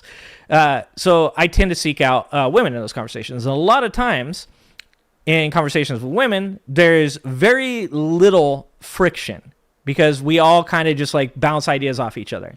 Now, if you introduce a man into that same conversation and I start talking too much about a topic, they tend to get to a point where they're like, anyways, bro, let's go do something else. And I think it was we were talking about Schopenhauer, or maybe it was about Nietzsche, but one of those guys had kind of posited this question about whether or not we are mentally capable of arranging ourselves in a proper hierarchy for mental acumen. Because We don't want anybody to think that they're smarter than we are. And what conspiracy theory does is it gives a lazy person an easy way to be in a conversation and feel as though their point of view is pertinent. So a person can say something like, well, it seems as though like these people are being snatched off the street and taken by the federal government. And if a conspiracy theorist wants to defend Donald Trump, they can just say something along the lines of, we don't even know if those are FBI agents. How do you know that those are FBI agents? And you go, well, it seems as though like one of them had a badge. Oh, you can make that badge. Like, dude, do you have a 3D printer? Anybody with a 3D printer can do that. Oh, you have no idea. Like, those people weren't FBI agents. How do you even know that person got like sent anywhere? How do you know about that? Like, that's conspiracy theory. And that's why experts are important. Because once again, I can ask a fuck ton of appeal to emotion questions to a person like Joe Rogan about Israel and Hamas, and he's going to give me his opinion on those things. But if I want to have a real conversation that's educational and that's going to help me learn anything, I should be speaking to an expert about that. I should be talking to somebody that has been studying this historically for their entire life, or like I said, just even recently really spent a lot of time working on that subject. That's why experts are important. They're very, very fucking important. And this society has shit on experts so much that we are getting stupider every fucking day. Because some fucking idiot on YouTube in the comment section thinks that they know more about a fucking thing that's happening across the world in a place that they've never fucking been, never met a person from the fucking place. And yet they're like, dude, I know more about this than you could possibly know. You're a fucking idiot. That's why our society is degrading. You need experts. You need scholars. You need teachers. You need professors. And those people should be having conversations about these things. You get to have an opinion. That's 100%. Everybody gets to have an opinion. But your opinion carries a certain amount of weight based off of your education, your stamina for the argument, your facts, statistics. All of those things combined determine whether or not your opinion is worth shit. And guess what? A lot of people's opinions on the left and on the right, their opinions ain't worth shit, including me sometimes. That's how it fucking works. I saw somebody do oh, there we go. Fan, thank you for the $5. I hate dietary prejudices against pork. I don't hate Jews or Muslims, but I hate the stupidity of dietary prejudice. I feel like it feels like discrimination. Now that's funny. Dude, when you talk about that, like, that's what I'm saying. Religion has never made sense to me because there's such like ridiculousness. One of my favorite people to talk about it was Bill Burr, talking about when he decided, I think he was Catholic when he was a kid, most likely because he's Irish, or of Irish descent. He said, you know, the point in which he realized shit was dumb. He said, you know, at one point in our lives, we tell our kids that the Easter Bunny isn't real. At one point in our lives, we tell our kids that Santa Claus isn't real. At what point do we tell our kids that Jesus isn't real, right? And he said one of the reasons he thought about that was he thought about heaven, this idea of heaven, and there's all these rules to getting into heaven. And he was like, so what sense would it make for this place to be specifically one of the best places that you could ever imagine? It's just absolute fucking paradise, but your mom's not there because she sinned, or your best friend's not there because she sinned. But a person who was graped goes to heaven because they're a good person, and then the person that graped them is also there because they repented. That doesn't make any fucking sense. There's so many contradictions, so much weird shit. The fact that you're not allowed to eat pork. Think about it this way: if murder is a sin, right? And we as human beings, let's say eating pork is wrong. What if they got that wrong? What if it wasn't eating pork is wrong? What if it was eating animals is wrong? What if every vegetarian on earth are actually the only people that qualify to go to heaven? So that means in families where you have one person is a vegetarian, and then the other three people, let's say a wife and two kids. The wife and two kids are not vegetarians and they eat meat. Therefore, they have participated or are compli to murder. Okay? So you go to heaven and your wife and your kids aren't there? It doesn't make any fucking sense. None of it makes fucking sense. Anyways, I could go off on fucking the contradictions of religion for like a year, so let's not do that. Let's get back here. Where were we? People who have appointed themselves experts who are not experts. You mean like Ian? I don't think he appoints himself an expert in anything. And see, that's what I fucking hate. All of these people, they hide behind that. They hide behind, I'm not an expert. I've never said I'm an expert. It doesn't matter. You are, by saying the things you are saying, I believe these things to be true. And that's what Joe Rogan does. He says, I'm an idiot. You shouldn't listen to me. And then he goes on to say, COVID vaccines do X. Or he says, the way to defeat COVID would be to do X. And it's a very bullshit cop-out. Look, if I'm wrong, if the things I say are wrong, then they're wrong.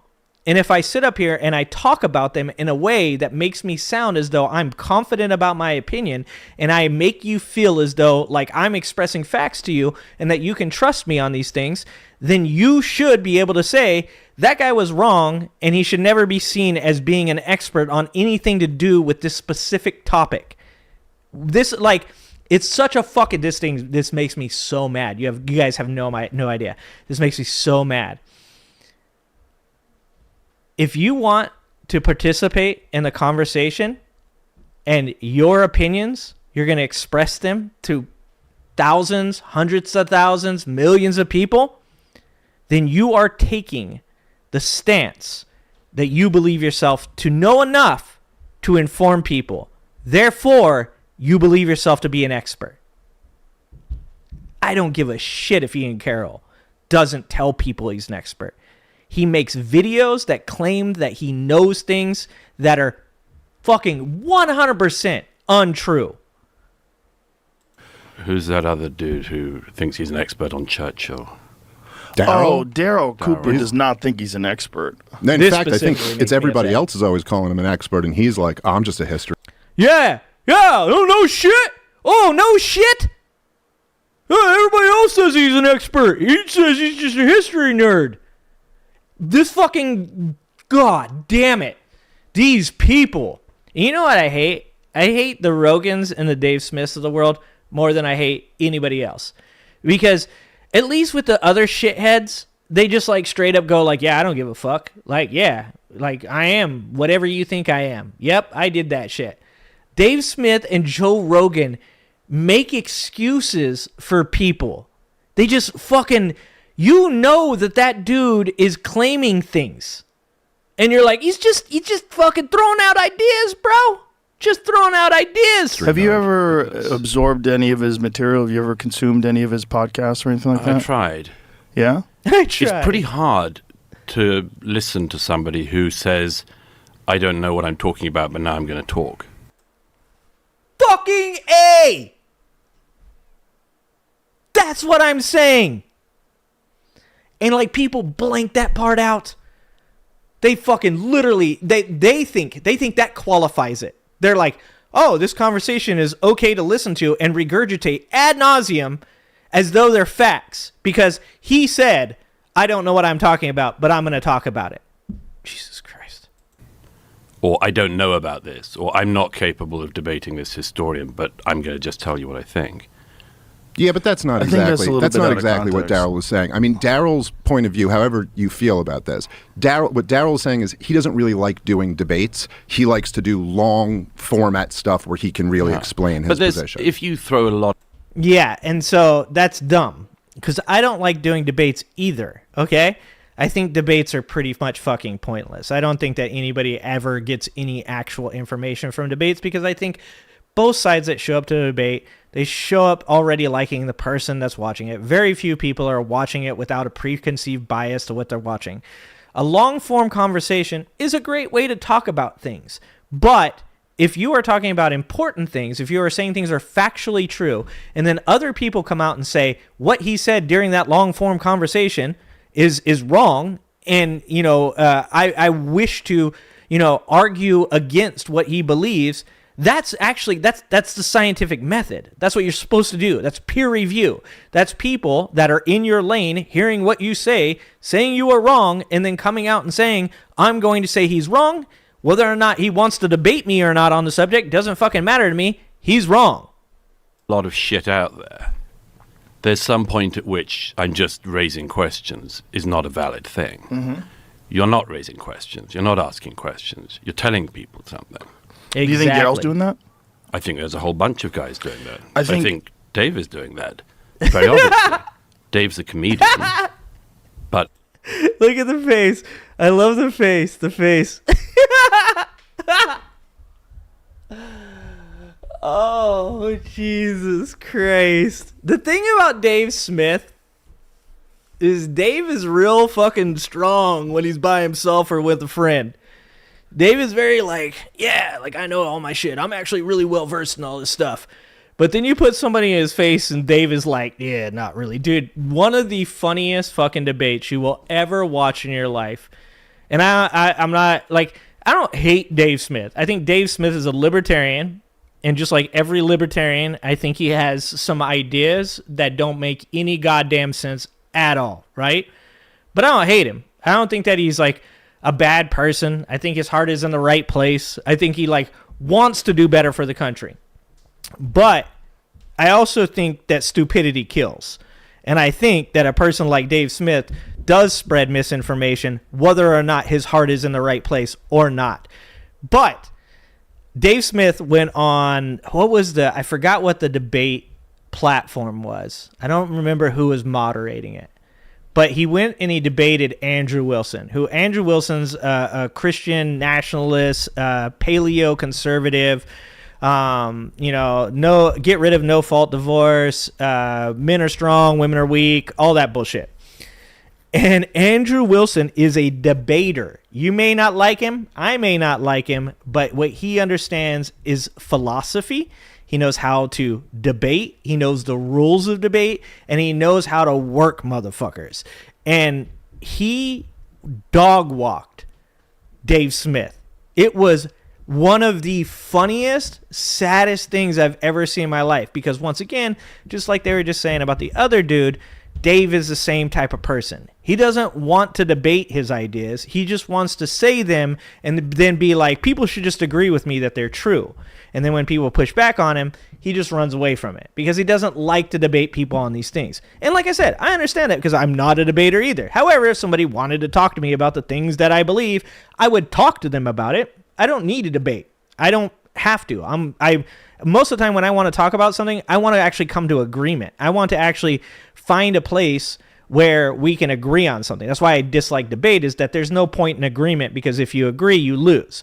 So, I get where he comes from, but also at the same time, if you're going to come out and you're going to have these opinions, then you got to recognize that people are going to call you out for them. And when you got to look like that on your face, that face right there says, I am not ready for combat. Okay?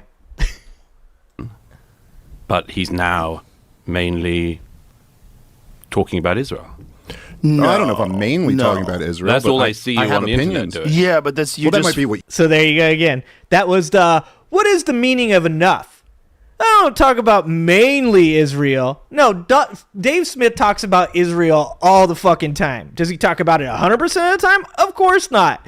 But what fucking percentage does it need to be for people to be able to call you out and say you speak about Israel? Like a lot or mainly. Like what percentage?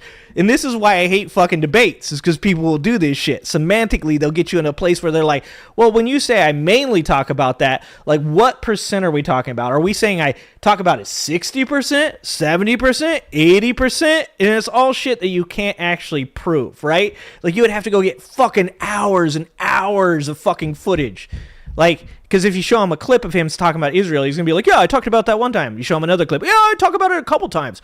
Show him 10 clips. Yeah, dude, I mean, it comes up during conversation. That's what I'm saying. That's a conspiracy theorist way of being in the conversation. Not providing facts, not providing statistics, just saying things that can't be proven or disproven. What you've seen, it's but just I don't you think that's... consuming clips. But that is also your shtick now, isn't it? Well, what do you mean by that's my shtick? Well, you're not a geopolitics guy in general, are you? Platon, you say Platon's arm. Douglas Murray is not an expert on Israel or Palestine. Stupid Americans think he's an expert, probably because he's an English accent. I don't know anything about Douglas Murray, so I don't. Who's saying that he's an expert on Israel or Palestine? Who's making the argument that he is in my chat? Because I don't see anybody making that argument at all. Of course, you might be arguing with yourself though. So I mean that's a possibility. I don't even know exactly what you're asking.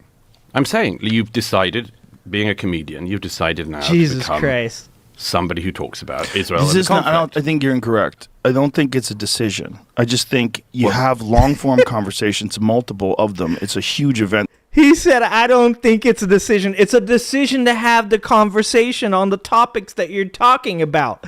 If you choose to talk about it, like if you're choosing to talk about it, then people that know something about it are going to push back against you for thinking that you know something about it. Like, I have a friend of mine who was talking to me about Kamala. And he said, Kamala put all these people in prison for weed. And I said, that's actually patently not true. In fact, I can prove to you that's not true using the statistics from her time as district attorney in the state of California in San Francisco. I can show you that out of the entire 7 years that she was the district attorney, only 45 people went to prison for weed, and every one of them had a co-founding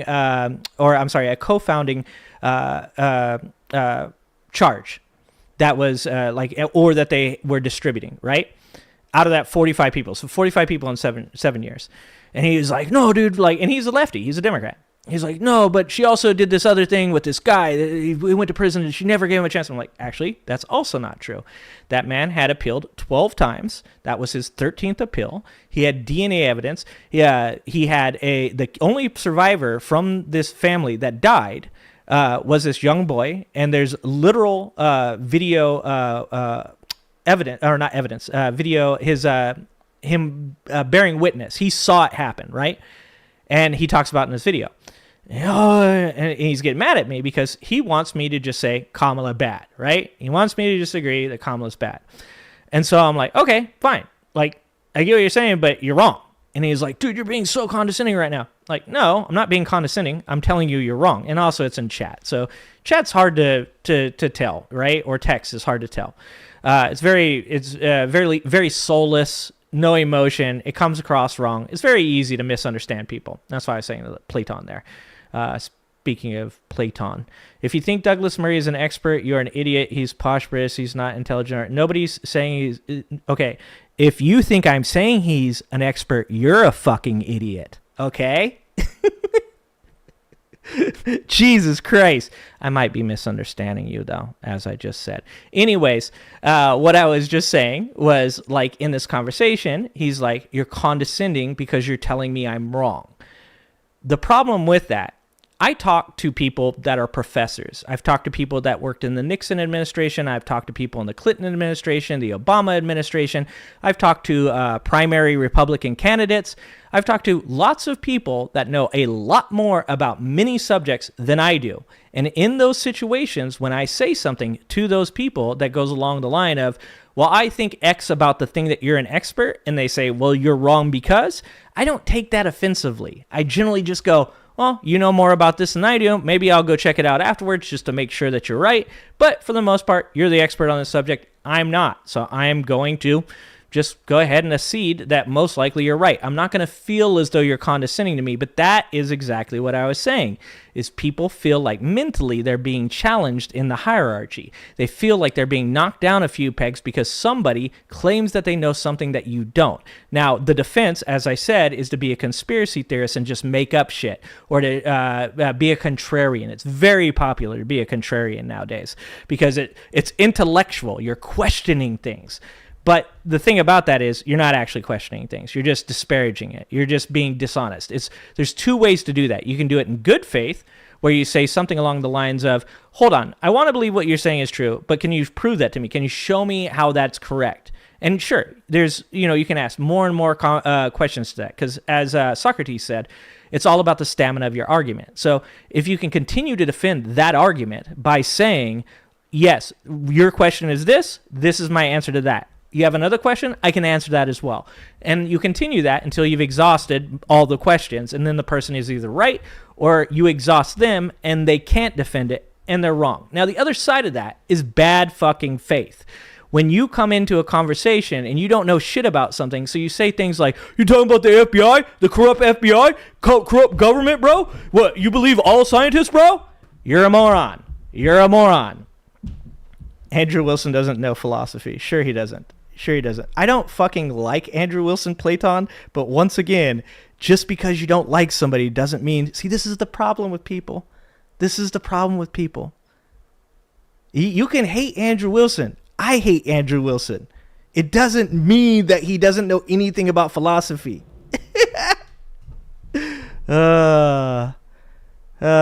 Platon, my buddy, my friend. You're what's wrong with the world, dog. Stop giving props to idiots only because you're an even bigger idiot. Yeah, dog. Yeah, you're real smart, bud. You literally believe because you don't like people that they can't make a good point. You're what's wrong with this country. Just so you know. Heads up, bud. In the news, so it comes up. I don't give a shit if you're a sub or not. I'm if you're on the outside, you'd say, "Oh, look, they're trying to get attention by talking about this very polarizing issue publicly." That's you do get attention from that. If you'd spent the last year speaking about Myanmar, you would not be. And that's a problem because it's audience capture. I've said this before.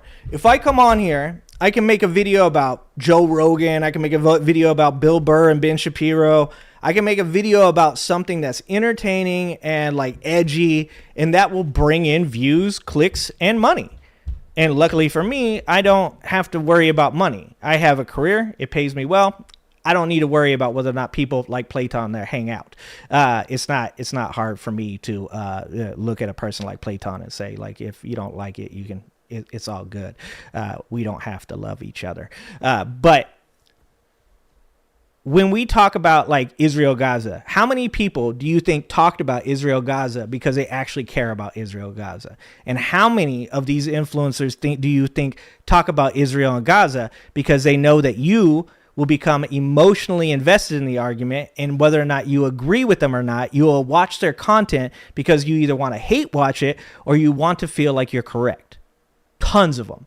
If you think the vast majority of people that have made content on the Israel-Palestine conflict are people that are just like honestly just trying to get the news out there and they're not doing it because they want to get clicks and views, then you do not understand audience capture. And you should look up that word. $5. Thank you, fan. People will know a lot more about mini subjects. Are you having trouble with smaller topics, or is it just pronouncing the A in mini? I don't know what that means.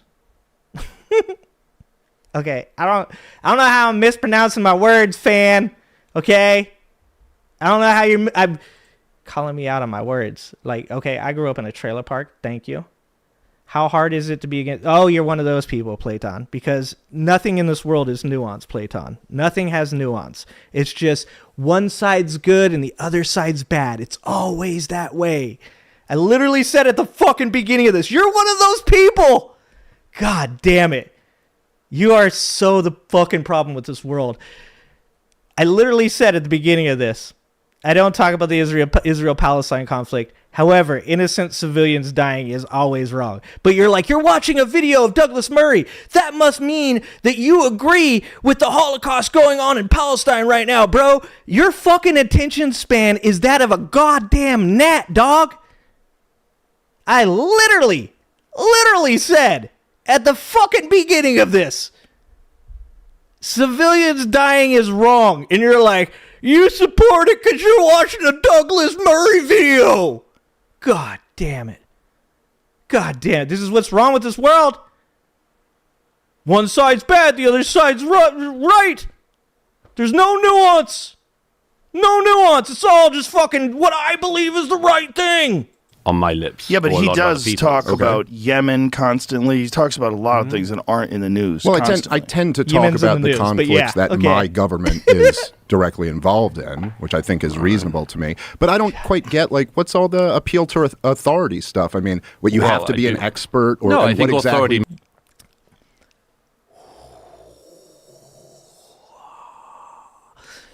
Platon and Dave Smith are going to make me a very angry ginger. By the way, Platon, thank you for being here. If you want to continue to participate, feel free, continue. Like I don't mind you guys pushing back on me. I like that shit.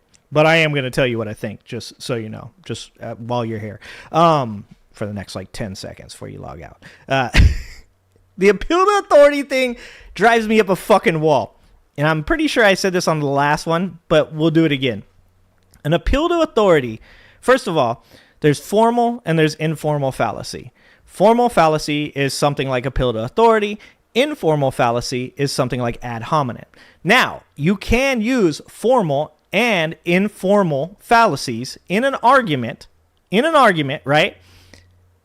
And it not discredit your argument. It just means it weakens your argument. So I can tell you that you're a fucking idiot during an argument and still be correct. I can strawman you and still be correct. I can steelman you and be wrong. I can be... The problem with people and their misunderstanding of the way that debate works is that people believe they get a hold of something like an informal fallacy, right? Like ad hominem. And then every time that you say, that's kind of like a ridiculous idea. That, ad hominem. No. I'm not attacking you. I'm actually attacking the argument. I'm saying the argument itself is ridiculous. And I can prove that. Now, if you can prove it, that means it's not. And even if it was, if I say to you, I say, you're a fucking idiot, but then I go on to explain exactly why you're wrong, my argument is still stronger than your wrong argument. When you talk about appeal to authority, that's a formal fallacy. So if I say to you, Dave Smith says that Israel-Palestine, that Palestine is on the right side, therefore it's correct. That's an appeal to authority because he does not have the authority to speak this because he's not an expert on it. If I say 6 out of 10 dentists recommend this toothpaste, that's an appeal to authority because you cannot verify that those 6 dentists are not Dave fucking Smith. However, if I say to you that the theory of relativity means this, and I say that because I've read Einstein's book on it, then I am not making an appeal to authority. That is a legitimate appeal. But people continue. And you know why this drives me nuts? Is because people send me this shit. They send me this shit and they go, why do you always make appeals to authority? I'm not making an appeal to authority. I am making a legit appeal to authority. If I say that 99.7% of scientists believe in climate change, and then I can follow that up with facts, meta studies, statistics, that is not an appeal to authority. But if I just say 99% of climate scientists believe in climate change, if I just say it and I can't back up any of that, that's an appeal to authority. It drives me a fucking wall. What's up, Talia? That's what I'm saying. I don't need to like Douglas Murray. I don't need to like Douglas Murray to appreciate that he's pushing back on Rogan and Smith. Sometimes you take W's from places you didn't expect. Do you think the people... Oh, Jesus Christ. Fan. For $5, I'm not answering questions on Palestine, Israel. All right? You're going to have to offer me big fucking dollars to get me to talk about Palestine, Israel, because that's going to take fucking years of my life to research. Do you think the people in Gaza would take an offer of relocation to the West Bank, which is the larger Palestinian territory, if it was offered? I can't speak to that. I'm sorry, you wasted that $5, fan. Thank you, though. I can't talk to that. I can't tell you whether or not they would do that. I mean, maybe somebody in chat. Maybe Platon wants to tell you. Platon wants to tell you, dude. Hey, now Bob's here. Shit's about to get real. Now I've got Dave Smith in the fucking video, Joe Rogan in the video. I got fucking Platon. You're dumb. That's ad hominem, bro. And now I got Bob in the chat. Oh, this shit's about to get out of control. This shit's about to get out of control right now. We about to fight. You gotta tell me why I'm done, or it's ad hominem. You gotta give. I'm gonna teach you how to use ad hominem correctly. You have to actually convince me or convince the audience I'm dumb by giving specific instances of me being dumb. That's how we would do that. My government is directly involved in, which I think is reasonable to me. But I don't quite get what's Platon's all the one of those guys that says authority debate stuff. me. I mean, Like, you he's have one to of those be an guys expert. that's like, or no, an I think expert. authority I'll matters. debate I think you. authority You matters. bring him I on think that if and you just throw a they, lot like, of shit they're out fucking there, straight up and MAGA. then say I'm not interested in the alternative views on this, and particularly when it's a counter narrative that is wildly off. And when you get people, look, I just feel we should get it out straight away. I feel you've opened the door. I told you I to pardoned quite you, a lot Bob. of people who've now got a Pardon big you and a couple platform, other people who have been throwing out counter. I can't pardon everybody because a couple people, Bob, okay, a couple people have actually made legit death threats, okay? So I can't pardon everybody. But Bob has never made a death threat. Platone's about to make one. He's about to make one. He's probably like fucking one more fucking comment from me and he's like, I'm fucking gonna fucking come to your house. Debate me. What's up, Reverend? What's going on? You're welcome for the pardon. You're welcome for the pardon. Authority matters, and I think that if you just throw a lot of shit out there and then say I'm not interested in the alternative views on this, and particularly when it's a counter narrative that is wildly off, and when you get people, look, I just feel we should get it out straight away. I feel you've opened the door to quite a lot of people who've now got a big platform, who have been throwing out counter historical stuff of a very dangerous kind. You mean Daryl? Yeah. Are you talking about Daryl? Daryl, who's the other one? I don't think Daryl has. Derek. I don't think there's anything dangerous what's about the what other guy? Derek. What's his name? Cooper, is it? Which one is it? No, that's that's Daryl Cooper. Daryl Cooper. Cooper. Who's the other one? There was one I just checked on the way here. Daryl Cooper, and then Ian Carroll. Yeah, Daryl Cooper, Ian Carroll. Look, these guys are not historians. They're not knowledgeable about anything. No one's calling Ian Carroll. No, but No. They don't call him a historian. Like I said, that's a cop-out. It's a fucking cop-out. Because these people, why do you think... Jesus fucking Christ. Why do you think they share his fucking videos? Do you think his videos are wildly fucking popular? Because people are like, it's just kind of interesting stuff, I don't believe any of it. It's not like I take any of this to be the truth. I'm just sharing it with people because, hey, everybody should kind of see an alternative point of view, it's just really important that other people get out of their echo chamber. So I just send it people for funds, just for the funsies. That's why they share the fucking videos, because they're like, this is the truth. He doesn't need to be called a fucking historian. Like I said, this is a semantic bullshit. He doesn't need to be named one. He doesn't need to be named an expert. If you are sharing Ian Carroll's shit with other people, it's because you think it's true. But then why listen to their views on Churchill? Daryl is incredibly knowledgeable. He's not. It's just he's not. Yeah, he's he not. is. He's Why do you say wildly. Several reasons. One is when he was offered to debate the current greatest living biographer of Churchill, he said, I can't, because he knows much more than me, and I admire his work and I've learned from it, but I can't possibly debate him.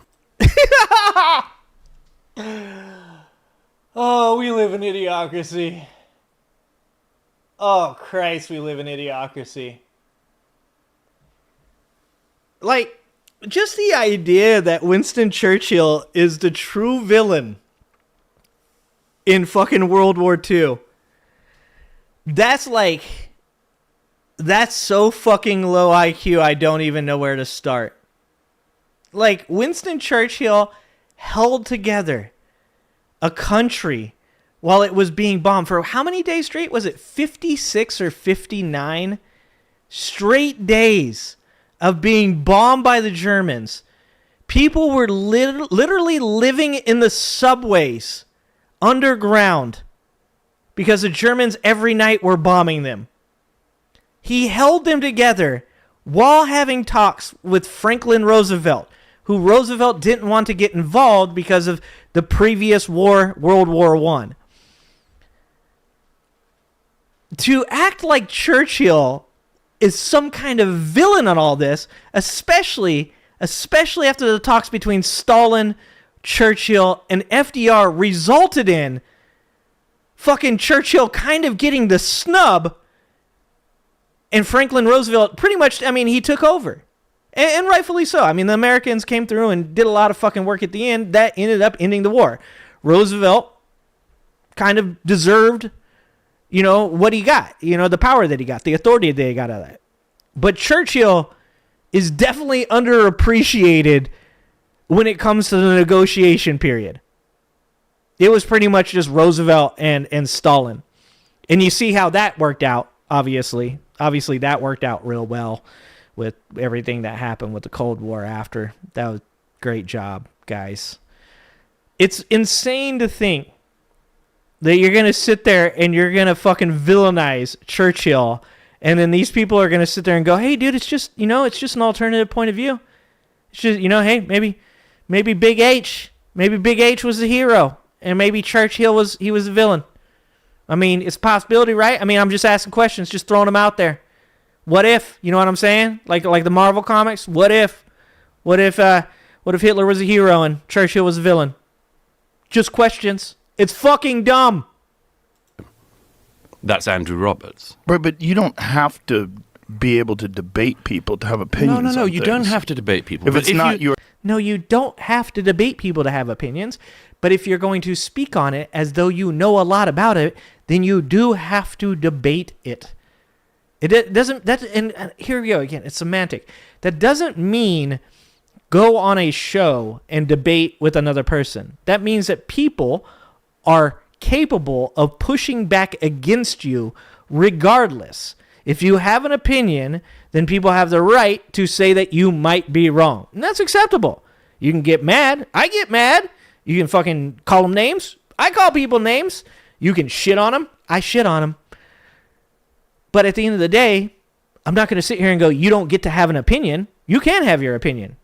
You might be wrong, but I don't determine that. You don't determine that. The facts determine that. So who was it say? He said, yeah, you can have your own truth, but you can't have your own facts. That's 100%. Because there's what you believe is true, there's what I believe is true, and there's what is true. The facts. Your thing. But if you, for instance, but if you say, I've decided that Churchill is the bad guy in World War II. It's not what he said. It's not what he said. Neither Carroll nor Cooper have said that? Well, listen, I don't know what Carroll said, but Daryl Cooper has not said that. What he said was he jokes with his friend Jocko, who's an Anglo... Hey, guys, it's just a joke. It's just a joke, guys. It's just a joke. It's literally what they do with Trump. Same shit. It's just a joke. You guys are taking it... Oh, he went and did it anyways? Yeah, it was just a joke. Why are you guys are always getting so worked up. You're always so triggered. Anglo-Saxon. He jokes with them. I think that Churchill was the secret villain of World War II. And what he's saying is by...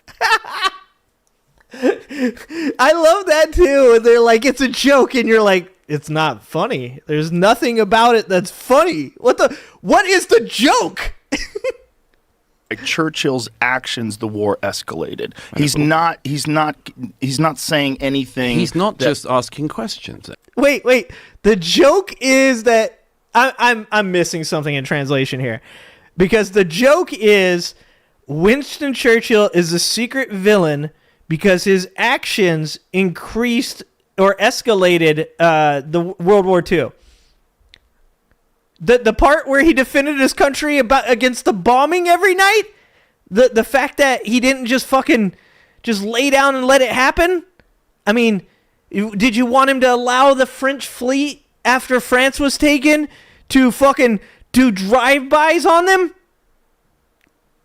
Was he not supposed to sink the French fleet? Which part of that is funny? It's not a joke. If you say Winston Churchill is the secret villain of World War II because his actions escalated World War II, there's no punchline. It's not a joke. Then is he? No, but he's got a the point claim of view. isn't that he's just asking questions. Yeah, he has a point of view. You can explain this better. He literally says yes, he he's said joking. in the comment. Look at these two goofy bastards. They're hilarious. It literally, like I said, I'm not a Douglas Murray person. I disagree with his politics. I disagree with his ideas. No wonder what fucking Platon down there tells you. I'm not a fucking Douglas Murray supporter, okay? But right now, he's fucking owning these two. And they're just like two fucking kids getting fucking just like lectured by a teacher. He's right. I fucking hate to agree with the dude. But you don't get to speak on these subjects with any real type of authority if you don't know what the fuck you're talking about and the things that you're saying can't be proven. There's a fucking bajillion flat earthers out there. Tons of them fucking out there. All of them are wrong. Every fucking one of them. And they can go on whatever podcast they want. They can talk about it as much as they want. They can say, hey, I'm not an expert. Or, hey, I'm an idiot. Still wrong. Doesn't matter. They're trying to speak with authority on a subject that they do not fucking understand. And that's what these people are doing. They're mad Churchill didn't wear a suit to the White House.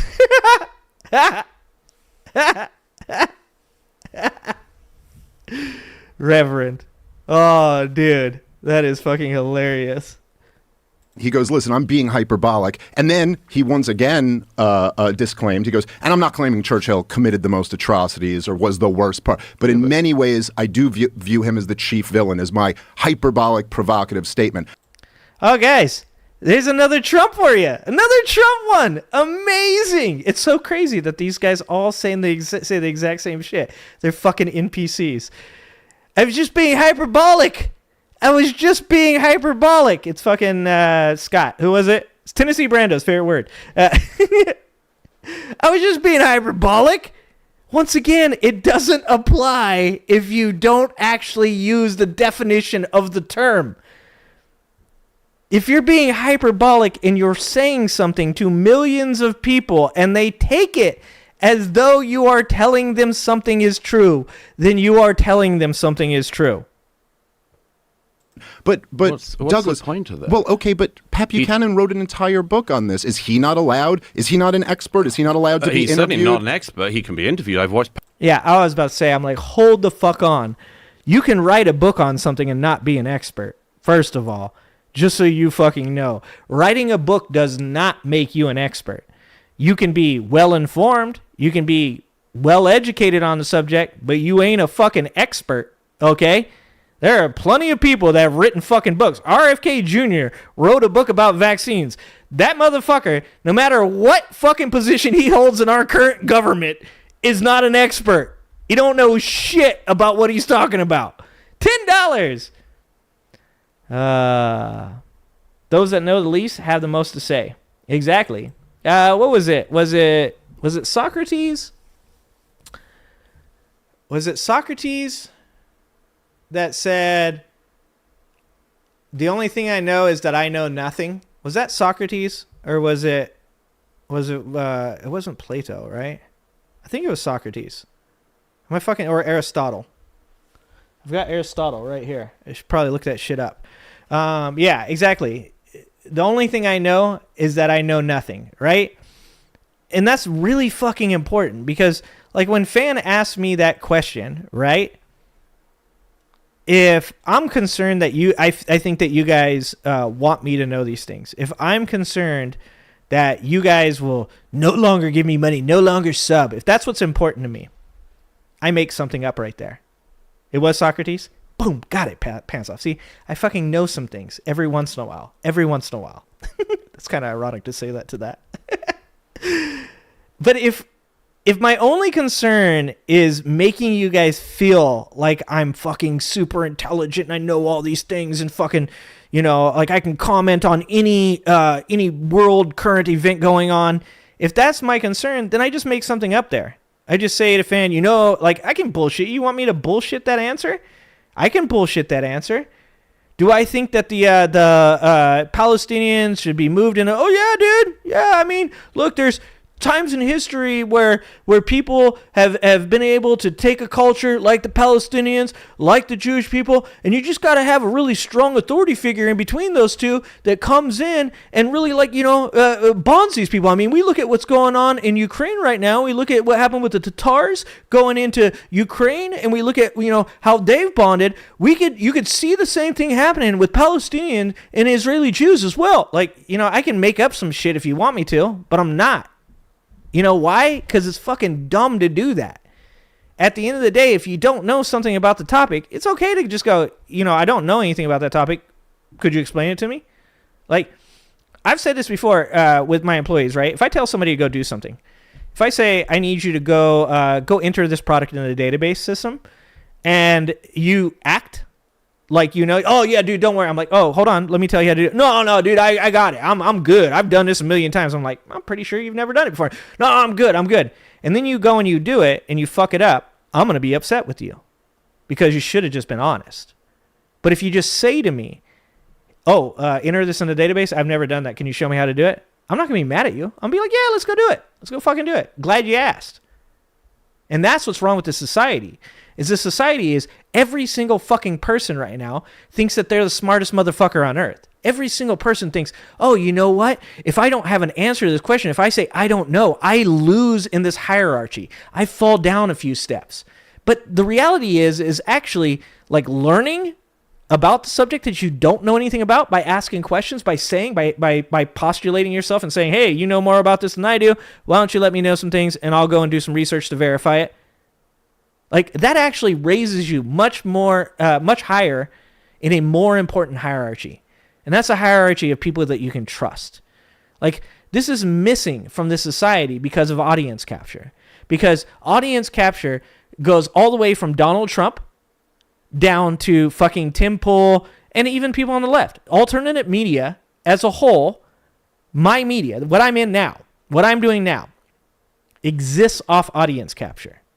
And audience capture is the idea that once I understand what you think you want me to say, I say that, and I say it in a very like entertaining way, a very captivating way. That way I can keep you here and get money from you. I don't want to do that. I think that's stupid. I don't think it's helpful to fucking society. And it doesn't do any good to be the richest fucking person in a country or a world that is completely burnt to the fucking ground. I would much rather be who I am today and watch society thrive, become better educated, help other fucking people than ever be the only fucking person with money. We're 10 to 10. Thank you for the super chat. I made that just to be a fucking dummy. Thank you guys. You guys are killing me. Thank you for appreciating your community. I fucking love you guys, Kelly. Even Platon. He's not here anymore. I need to be chasing some people away, but like I said, at the end of the day, you can disagree with me. I'm just going to disagree with you back, and that hurts people's feelings. When you disagree with them back, they get super mad. I love you guys. You guys are the reason I'm here. I'm not fucking here. Like the videos, watching them and stuff, it's fun to watch them with you guys and analyze them because it makes my brain think. Makes me go through this shit, figure shit out, figure new shit out. But really, the reason I'm here is to fucking hang out with you guys. Say hi. Thank you for the $20, fan. Thank you for the $5, Kelly. I do appreciate you, Kelly. I appreciate my community. Those that know the most often say the least because knowledge is power and only an idiot gives power to those more ignorant than themselves. That is a good... Is that a quote or you just make that up, fan? That is very good, fan. Thank you for sharing your wisdom. That's funny. 20 memberships, 5 alarm. Why is nobody getting those? Is anybody getting those memberships? How is this not working? Thank you for the gift, 5 alarm. I just don't see people's names getting them. That's weird. YouTube. Yeah, we did reach my goal of 10 of 10 chats. And we will laugh, we will cry, someone will vomit. I've laughed. Somebody else is going to need to cry because my tear ducts don't work. And also, I don't really feel like vomiting right now. Somebody else is going to have to handle that one too. I did the laughing part. Everybody else, you guys got to do the rest. All right? Fucking make that shit happen. Thank you, fan. Thank you, Kelly. Thank you, 5 Alarm Fire. You guys are fucking awesome, dude. Like I said, I just want to see people do well. Like, I just want people to fucking be happy because when they're happy, I'm happy. Right? Like, I don't understand people's, like, point of view that, like, everything should be shitty for other people because they're not me. That shit don't make no fucking sense, man. Like, have you ever been around unhappy people? It's fucking depressing. It's one of the reasons that I do this the way I do this. Could I get on here and just bitch and complain and just like everything sucks and I'm so sad and fucking this country is going to hell? I could do all those things. I'd probably get more views. Probably get more people supporting me. That's what people want to see, is people fucking doing shit like that. Instead, I want to come on here and like fucking like give people a purpose. Like to say like, hey, this guy, I don't like this guy, but he said some things that are true. Does that challenge you? Then I hope it does. It challenges me. I don't like his political views. But what he's saying to Joe Rogan right now about Joe Rogan's show spreading disinformation is correct. Does that challenge me in a way that is like healthy? Yes. Because I don't want to agree with this guy because I don't like his political views. But what he's saying is right. So I have to figure out how to balance those two things, and I think that's important. I want to see other people learn that shit too. What's up, Owen? What's going on? All right. Pat Buchanan debate. Good job, I watched Owen. Pat Owen's Buchanan taking care of the debate vomit. against Churchill Vinny's historians, got it. and he was absolutely leveled because he doesn't know what he's talking about. When did Pat Buchanan debate and get leveled? About 20 years ago. I'm just He curious. debated against Andrew Roberts and several other historians at Intelligence Squared in London. I was there. He didn't know what he was. I like that too. See, this is what conspiracy theories can't do. Is he says, when did Pat Buchanan debate a historian on this subject and get leveled? He said, about 20 years ago at Intelligence Squared, which is a debate platform, and I was there. Like, that's what I'm saying. Sorry, bud. You just lost. You just lost. You asked the question, he had the answer. That's how it works. He was talking about. He had a contrary view, and it was interesting and stimulating to hear. Somebody confirm that Golf's right. He's a Marine. I am not going to take which is pronunciation. Isn't it fun if we all pretend Churchill was the bad guy of the 20th century? At some point, you're going to lead people down a path where they think that's the view, and that's horse shit of the most profound kind. I don't think that's what he's trying to do. I think that's exactly what they're doing. Joe Rogan, dude. I've said this before. You guys will hate me for this, but I want redemption for people because even when you think about that shit, right? Like, I don't want to live around a bunch of depressed MAGA people either. And fucking, I think they fucked around and found out some stuff. And I actually 100% believe that a large reason that we're in what we're in right now is because of a mental health crisis. And I believe that people are under the effects of mass psychosis. Joe Rogan, I watched for years Joe Rogan bring on people like Jonathan Haidt and Neil deGrasse Tyson, Steven Pinker, Rhonda Patrick, Brian Cox, Sean Carroll, not Ian Carroll, Sean Carroll. Really fucking intelligent people. And I believe this. I believe when you surround yourself with intelligent people and you ask them questions and you learn from them, you become more intelligent. You become better educated. I don't think that that's even debatable, right? Well, I mean, for some people, it might be debatable. Joe Rogan's face right there is the face of the people that he surrounds himself with now. It's exactly what you would expect from the type of person that is using the type of content that he's using right now. And I don't think he's doing it to be popular. I think that he's genuinely interested in these people's alternative points of views. He's getting dumber. That face, I don't think that's what he's trying to do. It's like, what do you think he's trying to do? Of the most profound kind. I don't think that's what he's trying to do. I think that's exactly what they're doing. And the problem is that because your own platform has come about because you're a very successful comedian and much more, and you do ask questions, and you are interested. He is right. But there are a lot Kelly, of people who have come Kelly along, partly I think because they've come on this show, who have come along and they've decided, I can play this double game. On the one hand, I'm going to push really edgy and frankly sometimes horrific opinions. And then if you say that's wrong, they say, I'm a comedian. But wait a minute. How can you pretend I'm just a comedian? Exactly. So you should trust what they say because they know what they're talking about. But if they're wrong, they're just comedians, bro. They're just comedians. Hey, that's literally what they do with Donald Trump. Donald Trump is right until he's wrong, and then he was joking.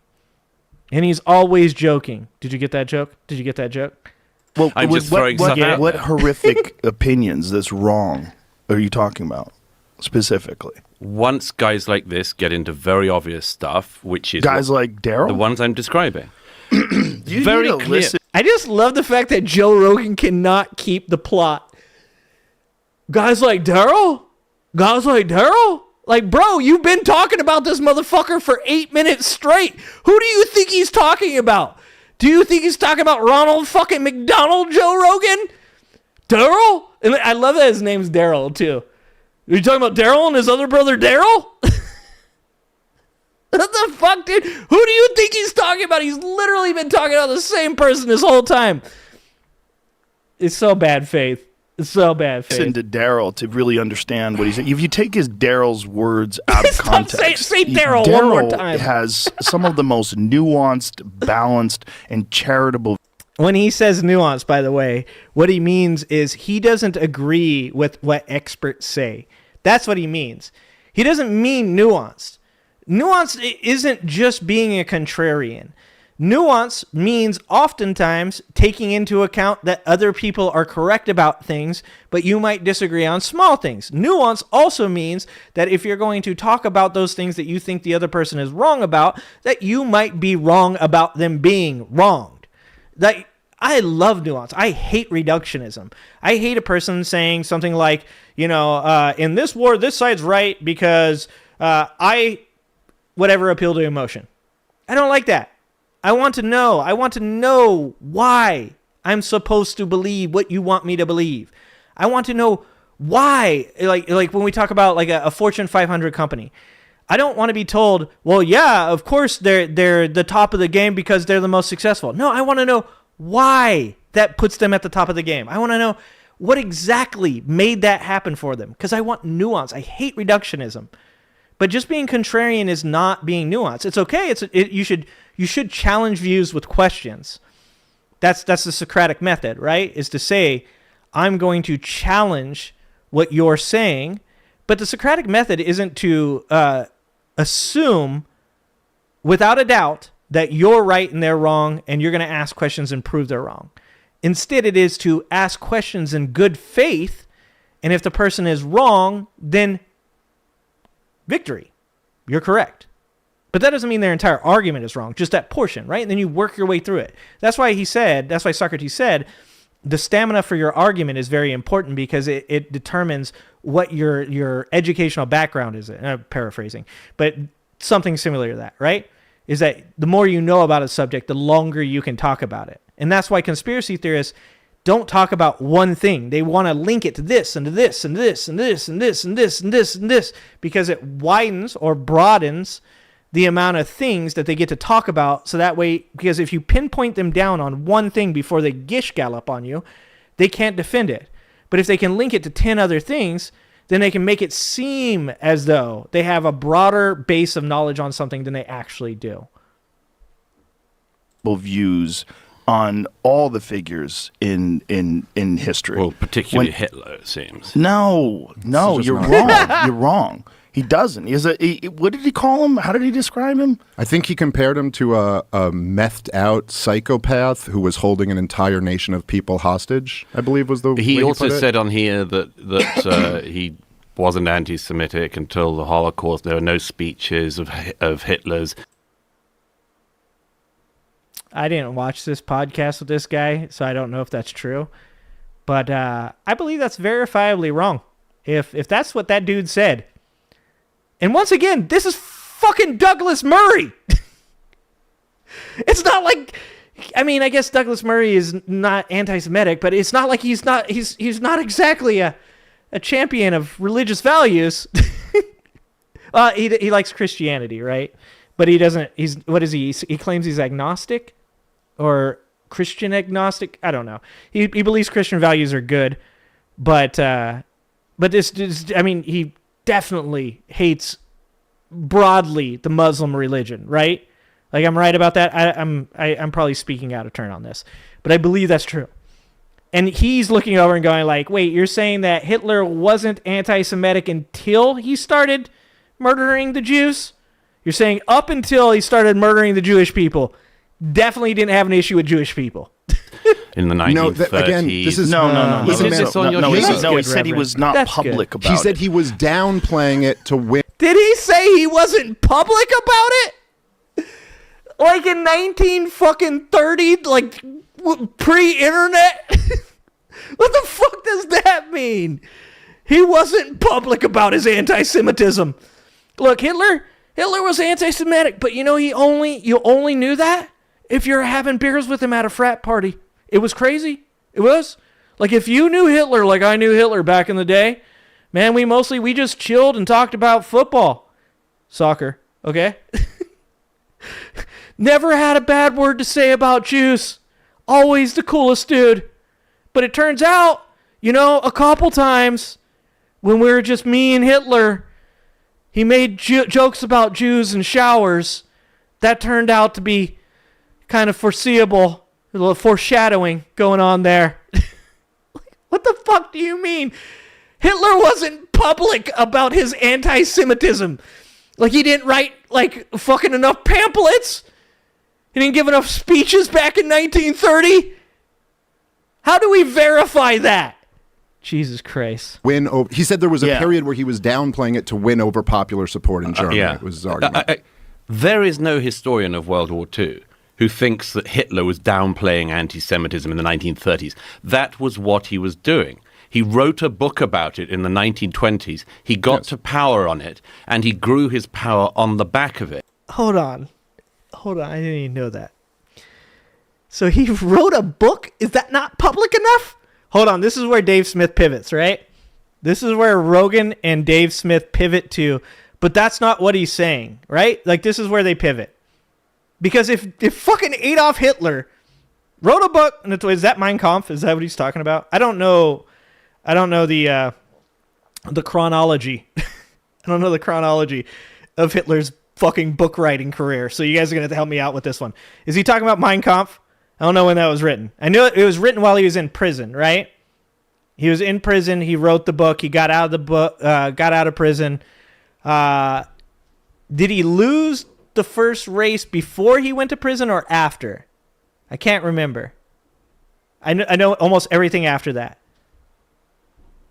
Oh, he is talking about Mein Kampf. Okay, all right. I feel better now. The idea that you can argue that in the 1930s, Adolf Hitler was downplaying the anti-Semitism, like, there's no historian who would agree with that. So why would you throw out the idea that in the 1930s, Hitler was not being anti-Semitic in public?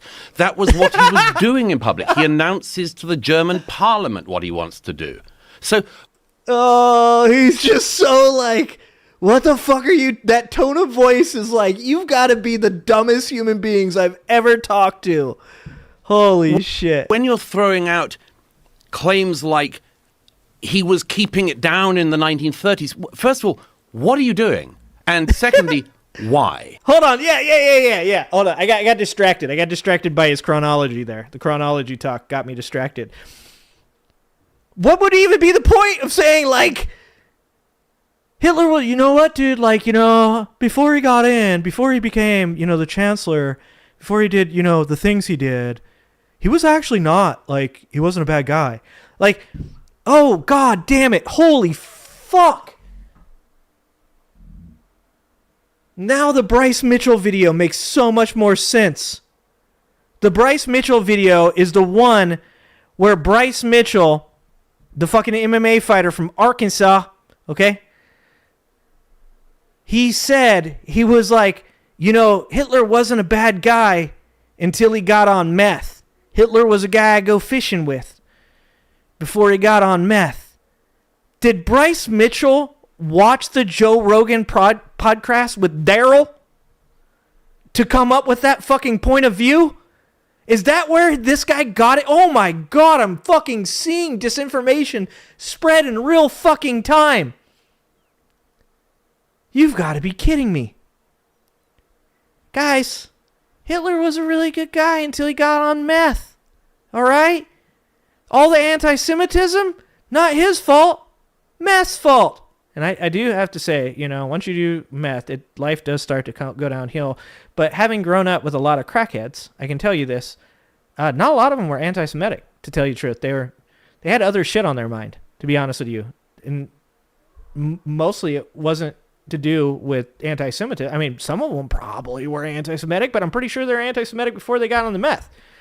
They just got hyper anti-Semitic while on the meth. Like, fucking it just amps it up, right? Like, what is the fucking argument to even argue that Hitler wasn't anti-Semitic until he got on meth?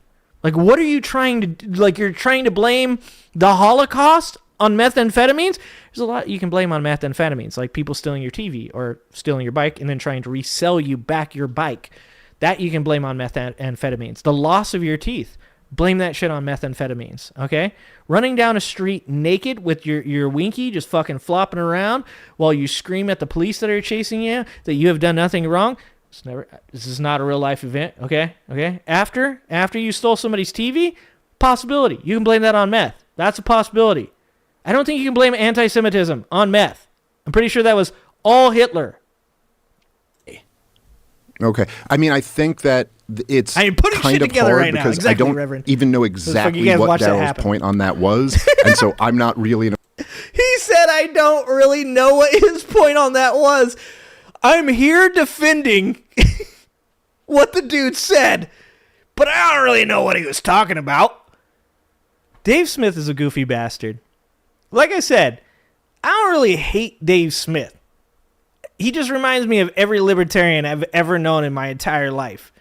And that is, they like got these wild fucking ideas of how like the country should be ran. They're like, we stop paying taxes, and then the people in the neighborhoods, they pay to fix the roads. I'm like, motherfucker, you don't want anybody to have anything. You want to have only your stuff. So what, like your fucking 5 yards of road's going to be paved and then the rest is going to be dirt? What are we going to do about the potholes? Well, somebody will fix them. Have you fucking met any other human beings in this society? People, for the most part, are attached to their fucking phones scrolling TikTok all fucking day long. Which one of they will watch a fucking TikTok on how to fill a pothole and then never fill the fucking pothole. They're like, wow, that's cool. Later, I would probably go fill that pothole that's out there. And then fucking, oh, dancing monkey! I don't hate libertarians. I just think they fucking have no actual idea of how reality works. I actually love that libertarian video from the Good Liars. That shit was amazing. Fucking, I said at one point, if shit really gets bad, I'm going to join the Libertarian Party because they look like they know how to party. Okay, and also neckbeards. Neckbeards are in the Libertarian Party. So, like, if this shit does not work out and Trump's here for, like, 6 more elections, I'm actually joining the Libertarians, just so you guys know. $10! Oh, thank you, 5 Alarm. Check my DM after this stream. I got you. After the stream. You guys know if I get distracted, this shit's it's going south. In a position to argue what he was saying there, I don't think you're giving him the most charitable interpretation. I don't need to give him. What is the most charitable interpretation of Hitler wasn't anti-Semitic? Oh, let's try that. Let's steel man that argument. Okay. The most charitable argument for what dude is saying is that Adolf Hitler was just a chill dude. He was just a cool man. Later, Fixer. Appreciate you. He's just, family man, trying to go to work 9 to 5, hanging out. He met a guy named Daryl. Daryl had some meth. He took the meth, and then he holocausted like almost an entire fucking race of people. Or I don't know, is being Jewish race? It's not a race, it's a religion, right? Is Hebrew? I don't know. I'm not going to talk about that. I digress. So really, the best faith argument is that Daryl is the reason that the Holocaust happened, because Daryl got Hitler to try the meth. Before that, Hitler was a guy. I've said the H word like 5 times now. This video is done. Daryl tried to help by giving. Maybe Big H was having a hard time at work. Maybe he said, maybe Big H was in college. Big H was like, bro, I can't concentrate. I'm having a hard time studying. I heard RFK Jr. say that heroin, actually, the other Big H, is actually helpful. And then like Daryl was like, oh, heroin? do you know about meth? And Big H was like, you know, I'm getting a D in science right now, so I better fucking do something. My mom's gonna be pissed, and she's a fucking murderer, okay? And then he was like, you know, tried some meth, and then boom, World War II. That's the best faith I can make out of that argument. Pretty good. Pretty good. Susie, I did hit my goal. Thank you so much. No, I'm demonetized for sure on this shit. Fucking, I said the H word like 85 times so far. Him the most charitable interpretation to be able to see Okay, what I think you're he's straw doing. manning him, I should say. Look, So this is what they do. God, I love this. This is everything I hate about these people. It's like they learn these words. It's like they learn these words, but they never recognize. Like I said, people will say to me, that's an appeal to authority. If I say the theory of relativity is X, and the reason I know that is because I read about it from the guy who fucking crafted the theory of relativity, that is not an appeal to authority. It is a legitimate fucking appeal to authority. It's like you can have an appeal to, like I said, 6 out of 10 dentists recommend this toothpaste. That's a fallacy. That is not a legit appeal to authority. Like you cannot just say that somebody that knows something about something is not allowed to be introduced into it because that's a formal fallacy. So a straw man, is that a formal fallacy? I think that's an informal fallacy. Same thing goes for straw manning. That's not straw manning. Straw manning would be me saying something along the lines of, this guy is a racist, and the reason that he believes the things he does is because he really, really, really, really wants Hitler to be an angel, so that way society would take him. No. If I make that argument, now if you infer that from the argument, that's different. Because that's how you prove that an argument is faulty, is by showing things that disagree with the argument, and then the person sees them and says, oh, I understand now. That's why that's a bad argument. If, like, a straw man is me saying I'm pro-choice, and somebody says that's because you just want to murder babies, right? Like, that's a straw man, okay? Like, that, like, God damn it. anyone can look up what he said on this show and others. At this what point, these Mike, two guys in it's particular almost have said over. on repeated podcasts with both of you. Thank you, Ann. It's an attempt Thanks to for the membership. downplay Appreciate Hitler you. and always to do down church. I don't think you downplayed Hitler. You're saying whatever I've way they downplayed can. Hitler? No, I said in conversations with you and others, this is the shtick of these guys. They've decided it's edgy and funny, and I think this is very, very interesting and also very dangerous because we live in an era now. GK, it feels like an intervention, doesn't it? Except for it's like an intervention for Rogan and Dave Smith, to be honest. It feels like that. It feels like maybe Jamie, GK. Here we go. Here's my theory, GK. My theory is Jamie got Douglas Murray to come on this show to have an intervention with Dave Smith and Joe Rogan. Boom. That's what I'm going for.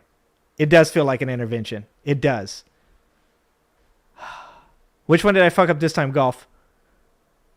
Run, nothing is ran. The water ran and the boy ran, but the government is run. I will work on that. I am working on that. Now that the right has got some mojo back in America, we saw years of crazy left overreach where they tried to make us all say the craziest things.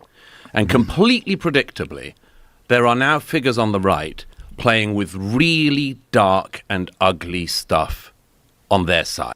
Okay, so I actually agree with that. Because I've said this before, if you would have asked me like 8 or 10 years ago, if I thought that the left was overreaching on things, I would have 100% said yes. Because there were times, and I think this is true, we've said this about impeachment, right? When Trump was impeached the first time, I said it was a bad idea. I said it was the right thing to do, but it's a bad idea. The reason that I said it was a bad idea is because when you see people take these like kind of not extreme, because people have been impeached before and it has been used as a tool before, but when you take these avenues and choose to do them, when you start to go really hard on certain rhetoric, then the other side tends to go really hard on the other side. I 100% believe that MAGA is a response to some of the overreaching from the left, because we get an inch and we want to take a mile. That's human fucking nature, because you see that things are going well and you want to get them to where you want to get them to. But unfortunately, as is the way of any big job, any idea, there's so many moving parts that one person or two people that get involved in it, they take off with it, right? So like progressivism is a great example. I believe in equality for all people. I believe in equity. I believe in DEI. I believe in UBI. I believe in universal health care. So I believe in a lot of the things most progressives do. But on occasion, I will watch a video of somebody. One of the things that I thought was really funny about Bill Burr's new stand-up is he said, I want to be able to call somebody a fat fuck. And he said, the reason I want that is because if somebody takes my fucking piece of pizza, I should say, I hope you fucking enjoy that, you fat fuck, without getting criticized by my left-leaning friends. And I feel that shit, because there was a time where people got very upset for somebody criticizing somebody's body type, right? Like, I'm not the type of person. I'm not going to go on somebody's fucking Instagram picture and be like, you need to lose some weight. I think that that's fucking stupid. And the only reason you're doing that is because you're being an asshole, right? But at the same time, if I see fucking, a guy and he's talking shit to me and he's a fat fuck and he's talking shit to me, I'm going to tell him, you better shut the fuck up or I'm going to kick you in the knee and roll your ass down that hill. All right? Go eat another fucking donut, dog. That's the way I feel. All right? And that's why, like I said, you guys have welcomed me into your left-wing political atmosphere, and I appreciate you guys for that. But if any fucking right-wing person comes into this chat and thinks that this is a safe haven where they can be like, you're a lib cuck. I mean, you guys saw it. I'm going to guess that Platon there was probably a left-wing individual considering his views on the Israel-Hamas conflict. I don't give a fuck which party you're in. Everybody gets it, okay? It doesn't matter. Everybody gets it. And that's what makes me who I am. I wouldn't call myself a centrist. I think I lean really hard to the left, but I do things and say things that a lot of left-wing people are a little scared to do. They're a little afraid of it. Like, you shouldn't call that guy fat. That's body shaming. I'm like, he fucking should be. He called me a liberal blue hair cuck. I don't even have hair. Fuck that fat fuck. That's it. That's the end of the monetization. Many people run. Okay, many people. I'm not saying Manny. Why the fuck am I supposed to say mini? Spell that shit phonetically for me. God damn it. Fans about to get it. You motherfucker. Look at all these fuckers making fun of me in the chat about my fucking trailer park language module, okay? This is the kind of chat I appreciate, okay? Y'all talk some shit. Like, yeah, I come from the fucking land of your mama jokes, okay? Yeah, so you come at me and you weigh like 250, I'm going to talk about your diabetes. That's how that shit happens. I forgot what fucking Douglas Murray was even talking about. I've been ranting on this for so long. Let's get back on this. And completely predictably, there are now figures on the right playing with really dark and ugly stuff. So my point was, like I said this about Biden when people would say, he's not old, he's old. And saying that he isn't just makes you look bad. I love Biden. I think Biden was one of the most domestically productive presidents in the United States. His foreign policy was, to be honest. But you have to admit things. Because if you don't, you look stupid. And you look like you're dishonest. So the left did some shit that went a little too far.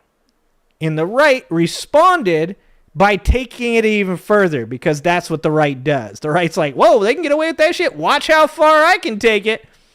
And they found the right dude in Trump. And that's why it kind of gives most people some hope to get back to some sense of normalcy. Because the hope is obviously from people like Bill Maher, Jank, or all these guys. It's like the centrist type guys is that once Trump's gone, they won't be able to replace him with somebody that has the same mentality. I don't think that's true. I think they will be able to. I think it'll be less effective, but I don't think it's true. So I think he's right that people should be concerned because podcasts like Joe Rogan's podcast have the efficacy that they do because people on the right got triggered by Barack Obama being black. Not his fault. Not his fault.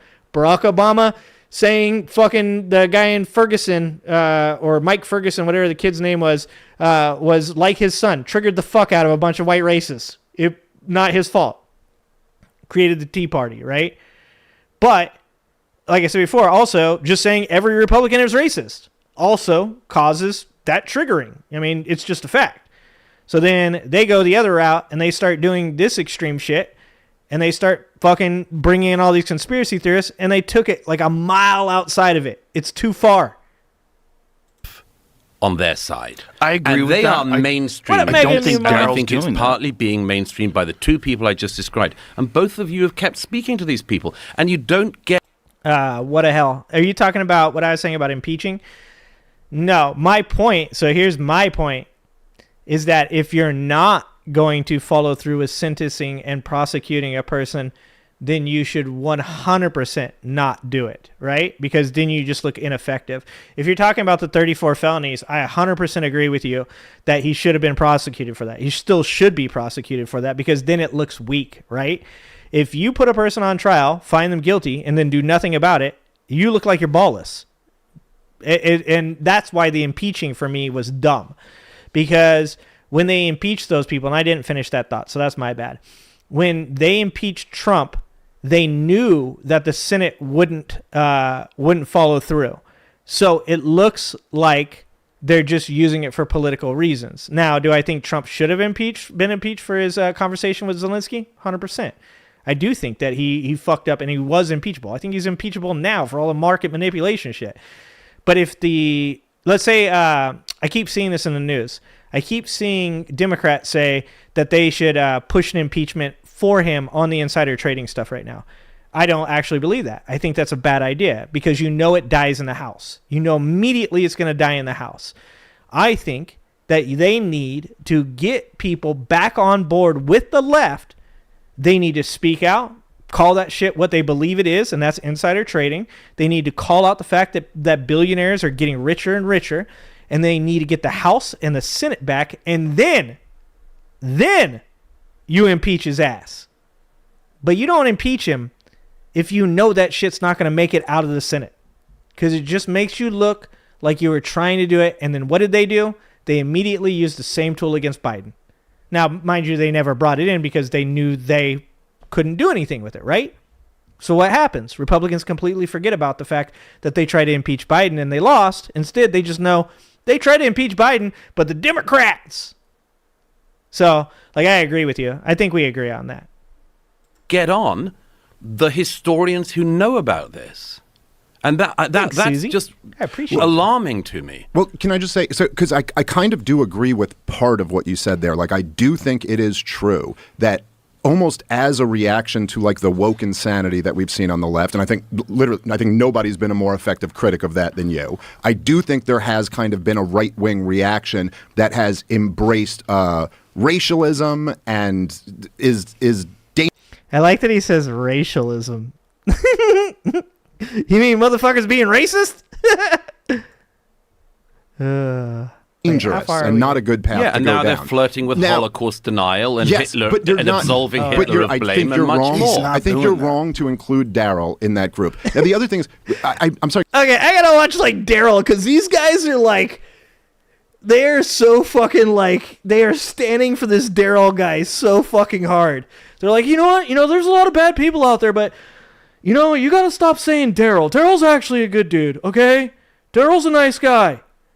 All right? I get yeah, no, there's a lot of people on the right now that are fucking up. Not Daryl. Daryl's a good dude. I have to see this Daryl dude now. If I watch this shit and Daryl's a straight up white nationalist, white supremacist, I'm going to fucking lose my mind because they're trying to be like, Daryl's actually, Daryl's a good guy. He's a family man. He works 2 jobs. He on the weekends, he's giving out meals to the homeless. He's got a black friend. He does. What the fuck? Sorry, because maybe I'm misunderstanding what you're saying. You're saying people that I've had conversations with have downplayed the Holocaust. Well, who are the two guys? Daryl Cooper, Cooper, and the other Ian Carroll. I've never podcasted with Ian Carroll. I have podcasted with Daryl Cooper. Dude, he pulled a Trump. He's like, I don't know who Ian Carroll is. Never seen him. He was on your show. Nope, wasn't on my show. He straight up, he disavowed. Once, and he absolutely did not downplay any of the Nazi atrocities at all. And I think that if we're zooming out here a little bit. Oh, you're zooming out. We're zooming out, folks. Look, let's not focus on any one individual thing he said. Let's get a broader point of view of why he thinks that actually Hitler wasn't very anti-Semitic until he got on meth. Maybe this is kind of part of the disconnect. Broadly speaking, in American culture, the idea that it has not been driven into people enough that the Nazis were bad and that Adolf Hitler he is literally the modern devil.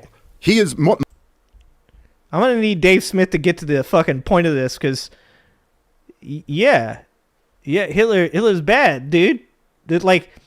Other than like Genghis Khan, is there a person that has ever existed? And I mean that. Like maybe Charlemagne? How many people died in the Crusades?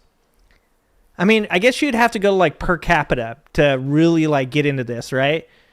But other than like say Genghis Khan, is there anybody that has ever existed in the history of the world that has led to as many dead people as Hitler? Much more so than the actual devil. Adolf Hitler is what's viewed as the most evil thing. Yeah. To the point that, I mean, just my entire life growing up, if there was a guy who sold soup on Seinfeld who was like authoritarian, he's a soup Nazi. Right. Get to the point. Everyone was Hitler. The left called George Bush Hitler, and they called Obama Hitler, and I do agree. Okay, I don't know where Dave Smith's going with this fucking point of view, but once again, just like I think that you shouldn't call people racist unless you can prove they're racist. Now, that doesn't mean that they can say, I'm not racist, and you can be like, well, I guess he's not racist. I do think that people should be better about how they term people. You guys know on my channel, I say, like, you shouldn't be tossing around the P word at each other because you're just like, it's a hurtful word and it's insulting, right? Because it has a meaning, and that meaning is actually really important. Like, we should all reserve the right to call somebody that word for things that they do and that we can prove that they have. Because once again, you shouldn't take power from a word like that. Like if you're calling somebody a racist, I want to know that person is a racist. If you're calling somebody the P word, then I want to know that person, like I can trust that you're saying that. So I also do hate. I really disliked even, you're going back to Bush. That was 20 years ago, Bush was in office. Excuse me. I back then hated that people called Bush Hitler. And of course I hated when people called Obama Hitler, right? So I do agree with him that people, once again, they reduce things. It's fucking like so fucking low IQ to just regurgitate what everybody else is doing. Oh, they called him Hitler, so I'm going to call him Hitler. My good friend LB. LB comes in here, and she would say, Trump's a fascist. And I didn't know what a fascist was, right? And so I said at the time, I go, is that true that he's a fascist? And she, yeah. And I was like, okay, hold on. I need to like educate myself as to what a fascist is, because I would like to know whether or not he's actually a fascist, or if this is just one of those things where people are like, they've glommed onto this term and they're calling him this. So I read up on what a fascist is. I went and found a gentleman that was very pedantic and did not seem to be taking any sides. He was just talking about what fascism is. And then I applied what he was saying to what Donald Trump was doing. And I said, more often than not, it does seem that Donald Trump is, he acts like a strong man. He uses the military. He uses the barbarians at the gate. He believes in authoritarianism. He believes that he should be the only person with power. Like, I was like, Oh, okay. A lot of these things apply to him. I think at this point that you can say he's a fascist and it actually means something, because it shouldn't just be an insult. It should actually be a definitive term. When I say people are morons, I know as much as I say it, people are probably like, you're just insulting those people. I actually mean they're low IQ. The reason I choose the word moron is because I actually believe that the things that they think prove that they are low IQ people. Like, I know that's probably a little bit on the spectrum, but I don't fucking care. I'm probably low on the spectrum, you know? Like, that's not something to be ashamed of. First of all, my son is.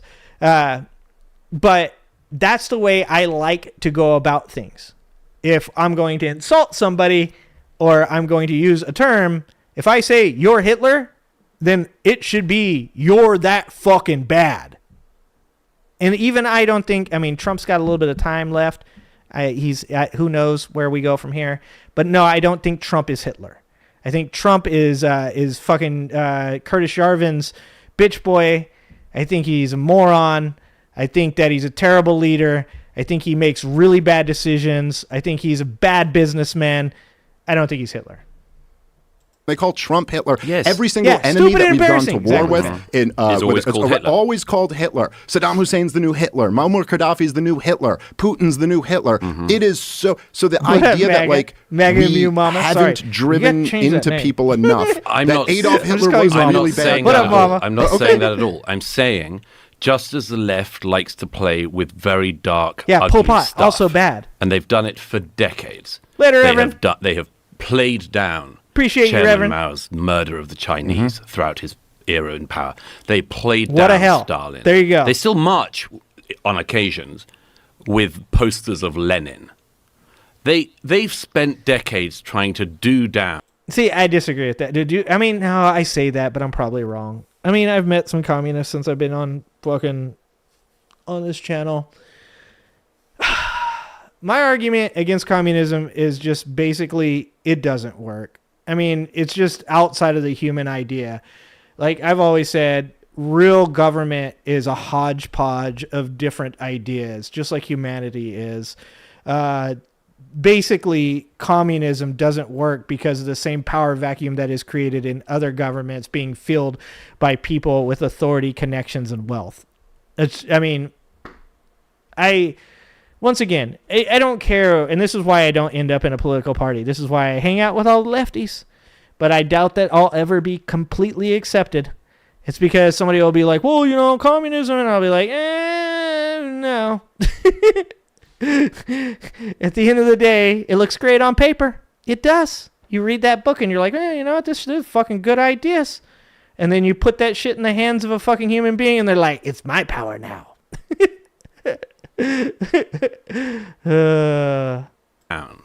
Evils that were done on their side. I wouldn't even refer to Putin as Hitler. Putin is Putin. I would suggest that one of the things that is going on at the moment He's his is own despite, fucking level or maybe of because craziness. of what you just described, there are movements now on the right in America, subcultures, including people who follow both of you, who are very interested in playing with this absolute beyond the pale thing.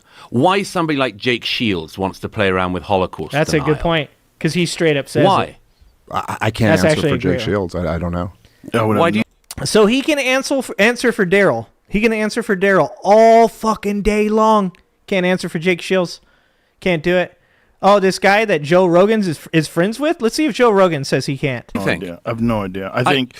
Joe Rogan. Joe Rogan, who knows Jake Shields, is friends with Jake Shields, is friends with all of those fighters, the entire fucking stable of those fighters, knows them all, can't speak for him. I can speak for Daryl really, really well.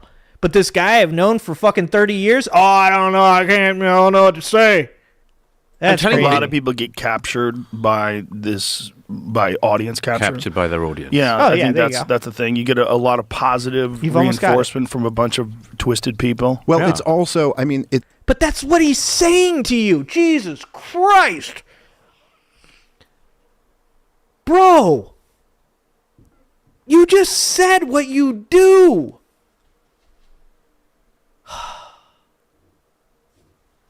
I gotta listen to that one more time.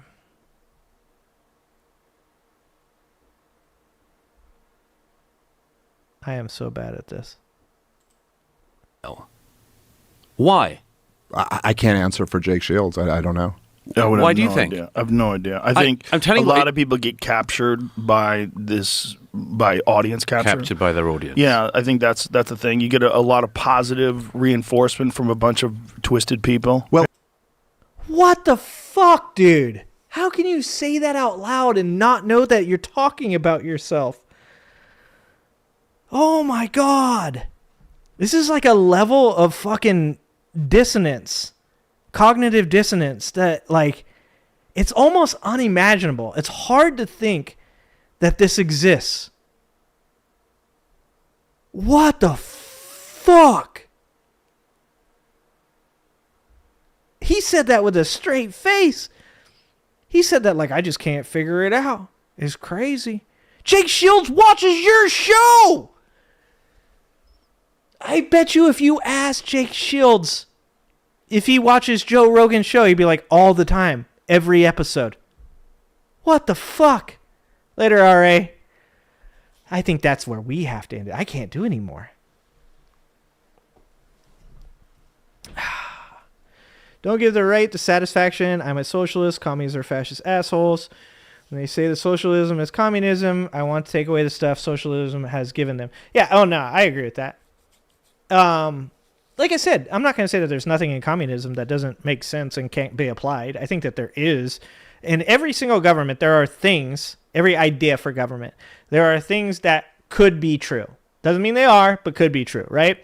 But they have to be put through the human experiment to see if like humans can handle having that type of responsibility, accountability without fucking, doing what they always do. And that's subjugate other human beings and oppress people. And in communism, we saw that during Stalin.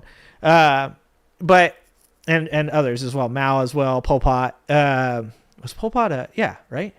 I don't know anything about Pol Pot. I know about Mao and I know about Stalin. But once again, I myself will say, if you guys know more about this, please tell me. But yeah, for the most part, if I had to classify myself as something, I've always said this, like Bernie seems probably the closest to like my values. I would say like I'm a democratic socialist, right? Like that's because I believe that socialism has been a big part of our government for a really long time and has had very positive effects on our country and the world, to be honest. And I also believe in democracy. I also believe that, as a whole, capitalism is probably the best economic driver for a government, but it's also the least humane. So once again, there's parts of capitalism that are probably keepable. There are parts of democracy that are keepable. There's parts of socialism that are keepable. There's parts of conservatism that are keepable. Like freedom of religion and stuff like that, even though sometimes they stray pretty far away from what they actually consider to be fucking actual freedom of religion. I think that the problem with humanity, and I say humanity because I think it's a global issue, but I obviously don't have the right to speak for the rest of the world. But I think it's a human problem, is that we want to reduce things down to one definitive term and then say that thing is right. But you can't do that because nothing in the world has ever been this one thing is right.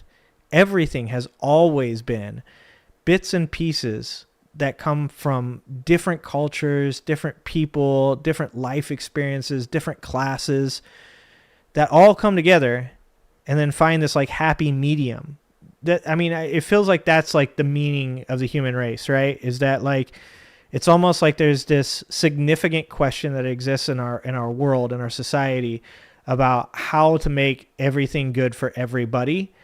And it's the hardest question that has ever existed because people vary by so many different degrees with so many different life experiences, with so many different wants and needs, that trying to figure out what one thing that could fix everything could be, it feels impossible. And I think that like AI is so, I wouldn't say important. I don't like using that word for that. I would say AI is something that we look to with the hope that it would fix that problem. And I think we're going to be really disappointed. Or maybe not. Anyways, I forced you to watch Joe Rogan for 2 hours. I actually only forced you to watch 15 minutes of it, Woke Mike. And besides, it was a good one for you to watch because Joe Rogan was getting his ass handed to him. All right. Describing authoritarian communism. Well, I don't know which part I was talking about. Are you talking about Stalin and Mao?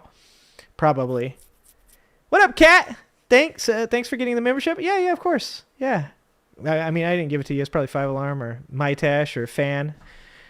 The big bucks. Those guys help you guys out. So if you hate socialism, don't call the police. Don't call firefighters. Don't go to a hospital. Yeah, exactly. It's the irony of people believing that any one given system is perfect. There's always something when you're complaining about the other side's system that you're incorrect about, that you benefit from. I think overall, obviously I'm biased, but left-leaning ideology, progressivism is the proper path to stay on, and it needs help from outside to push back against certain things. You know, one of my first interview I ever did was with John Anthony Castro. If you don't know who John Anthony Castro is, John Anthony Castro was running to be the Republican primary presidential candidate. He was running against Trump, and he was the guy who initially told me about using the 14th Amendment, Section 3, Article 3, to disqualify Donald Trump from being on ballots. And he was the guy who was going around suing in these states to have Donald Trump removed from these ballots, right? Like, so we had a pretty good conversation. The first person I've ever interviewed was a Republican presidential primary candidate. We had a good conversation that went across all kinds of different things. We talked about AI. We talked about the Civil War. We talked about Donald Trump and Donald Trump's lawsuits against him. But one thing I think that stuck with me from that conversation was I asked him, I said, if you were forced to work with a couple people across the aisle, you couldn't work with Republicans, you had to work with Democrats, who would you work with? And I think his answer, if I remember right, I remember one was Elizabeth Warren. And I think his other answer was Bernie Sanders. And I was kind of like, wow, that's crazy. And he said, the problem with our political system is that the left always wants to hammer the gas and the right always wants to put the brakes on or put us in reverse. And he was like, kind of the best possible scenario for all of us is to feather the gas. Because he was like, what happens to right-wing people is they find out about transgender people, and the next thing they think is that transgender people are turning their kids gay. You know, and so if you press the gas too hard, then you freak them out. Whereas if you let the right-wing people get a hold of the gas, they want to throw it in reverse because that's where they feel safe. By the way, John Anthony Castro was arrested 2 years ago? I think 2 years ago. So obviously he lost in the primaries. He was arrested for tax fraud because he was allegedly helping people get more money on their taxes and cheating the tax code. And he was caught in a sting doing it. I don't know if he's in prison right now or if he ever went to jail or whatever. But I thought it was hilarious.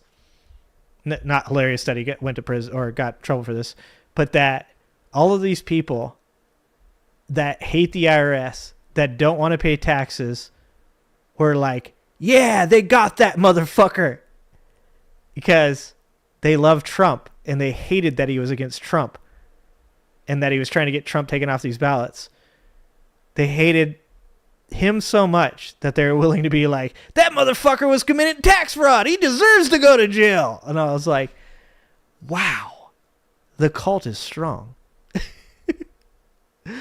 Yeah, I know there's a difference between progressives and liberals. Liberals are laissez-faire, right? Yeah, laissez-faire. Like, as long as you don't do harm. It's kind of almost libertarian. That sounds great until you realize that includes the ultra-rich greater freedom to grift the poor. Yeah, I mean, like I said, nothing is perfect. I am about to get me off the screen, Woke Mike. Okay? Calm down. I gave you Titus, Mike. Besides, like I said, You got to get outside. You can't just always watch the shit that you like. Sometimes you got to watch shit you don't. That's why I watched Bill Maher's speech. I didn't fucking just say, Bill Maher bad. I was like, I want to see if Bill Maher's bad. And it turns out he's Bill Maher. Same as he always has been. Fucking centrist. You know, not my favorite dude. Not my least favorite dude. All right, guys. I love you guys. I thank you so much for everybody that donated. Here, let's go Big Me to finish this off.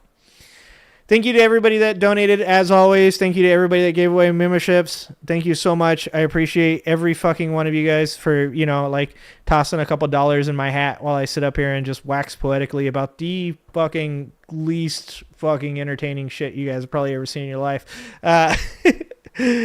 So I'm super grateful to you guys. Remember, if you do want to support me, you can support the show. I prefer giving memberships is the best. It's $3 a membership, $3 a month, 10 cents a day. YouTube only takes about 30% of that. Super chats, they take 40%. I appreciate all your super chats, but I'd rather see people get memberships if possible. So thank you so much to all you guys that do that stuff. Thank you for the super chats. Thank you for the memberships. Thank you for being here. Thank you for being awesome. Keep your fucking head up. Don't let these people get you down. Don't let them exhaust you. Don't fall for this shit. Don't become apathetic. Keep fucking fighting. All right, guys. I love you guys. I appreciate you guys. The next show should be Wednesday at 5 p.m., and I'm hoping to get the interview out with Greta Euling either tomorrow or the day after that, so you should check it out. It's about Ukraine. It's about her time there. Really fucking appreciate her time and being here and doing everything she did. Go check out the Aegis. Go check out 5 Alarms Discord. Go check out Silent Sirens Discord. Find like-minded people. Have a good fucking time. All right, guys. Love you guys. Appreciate you guys.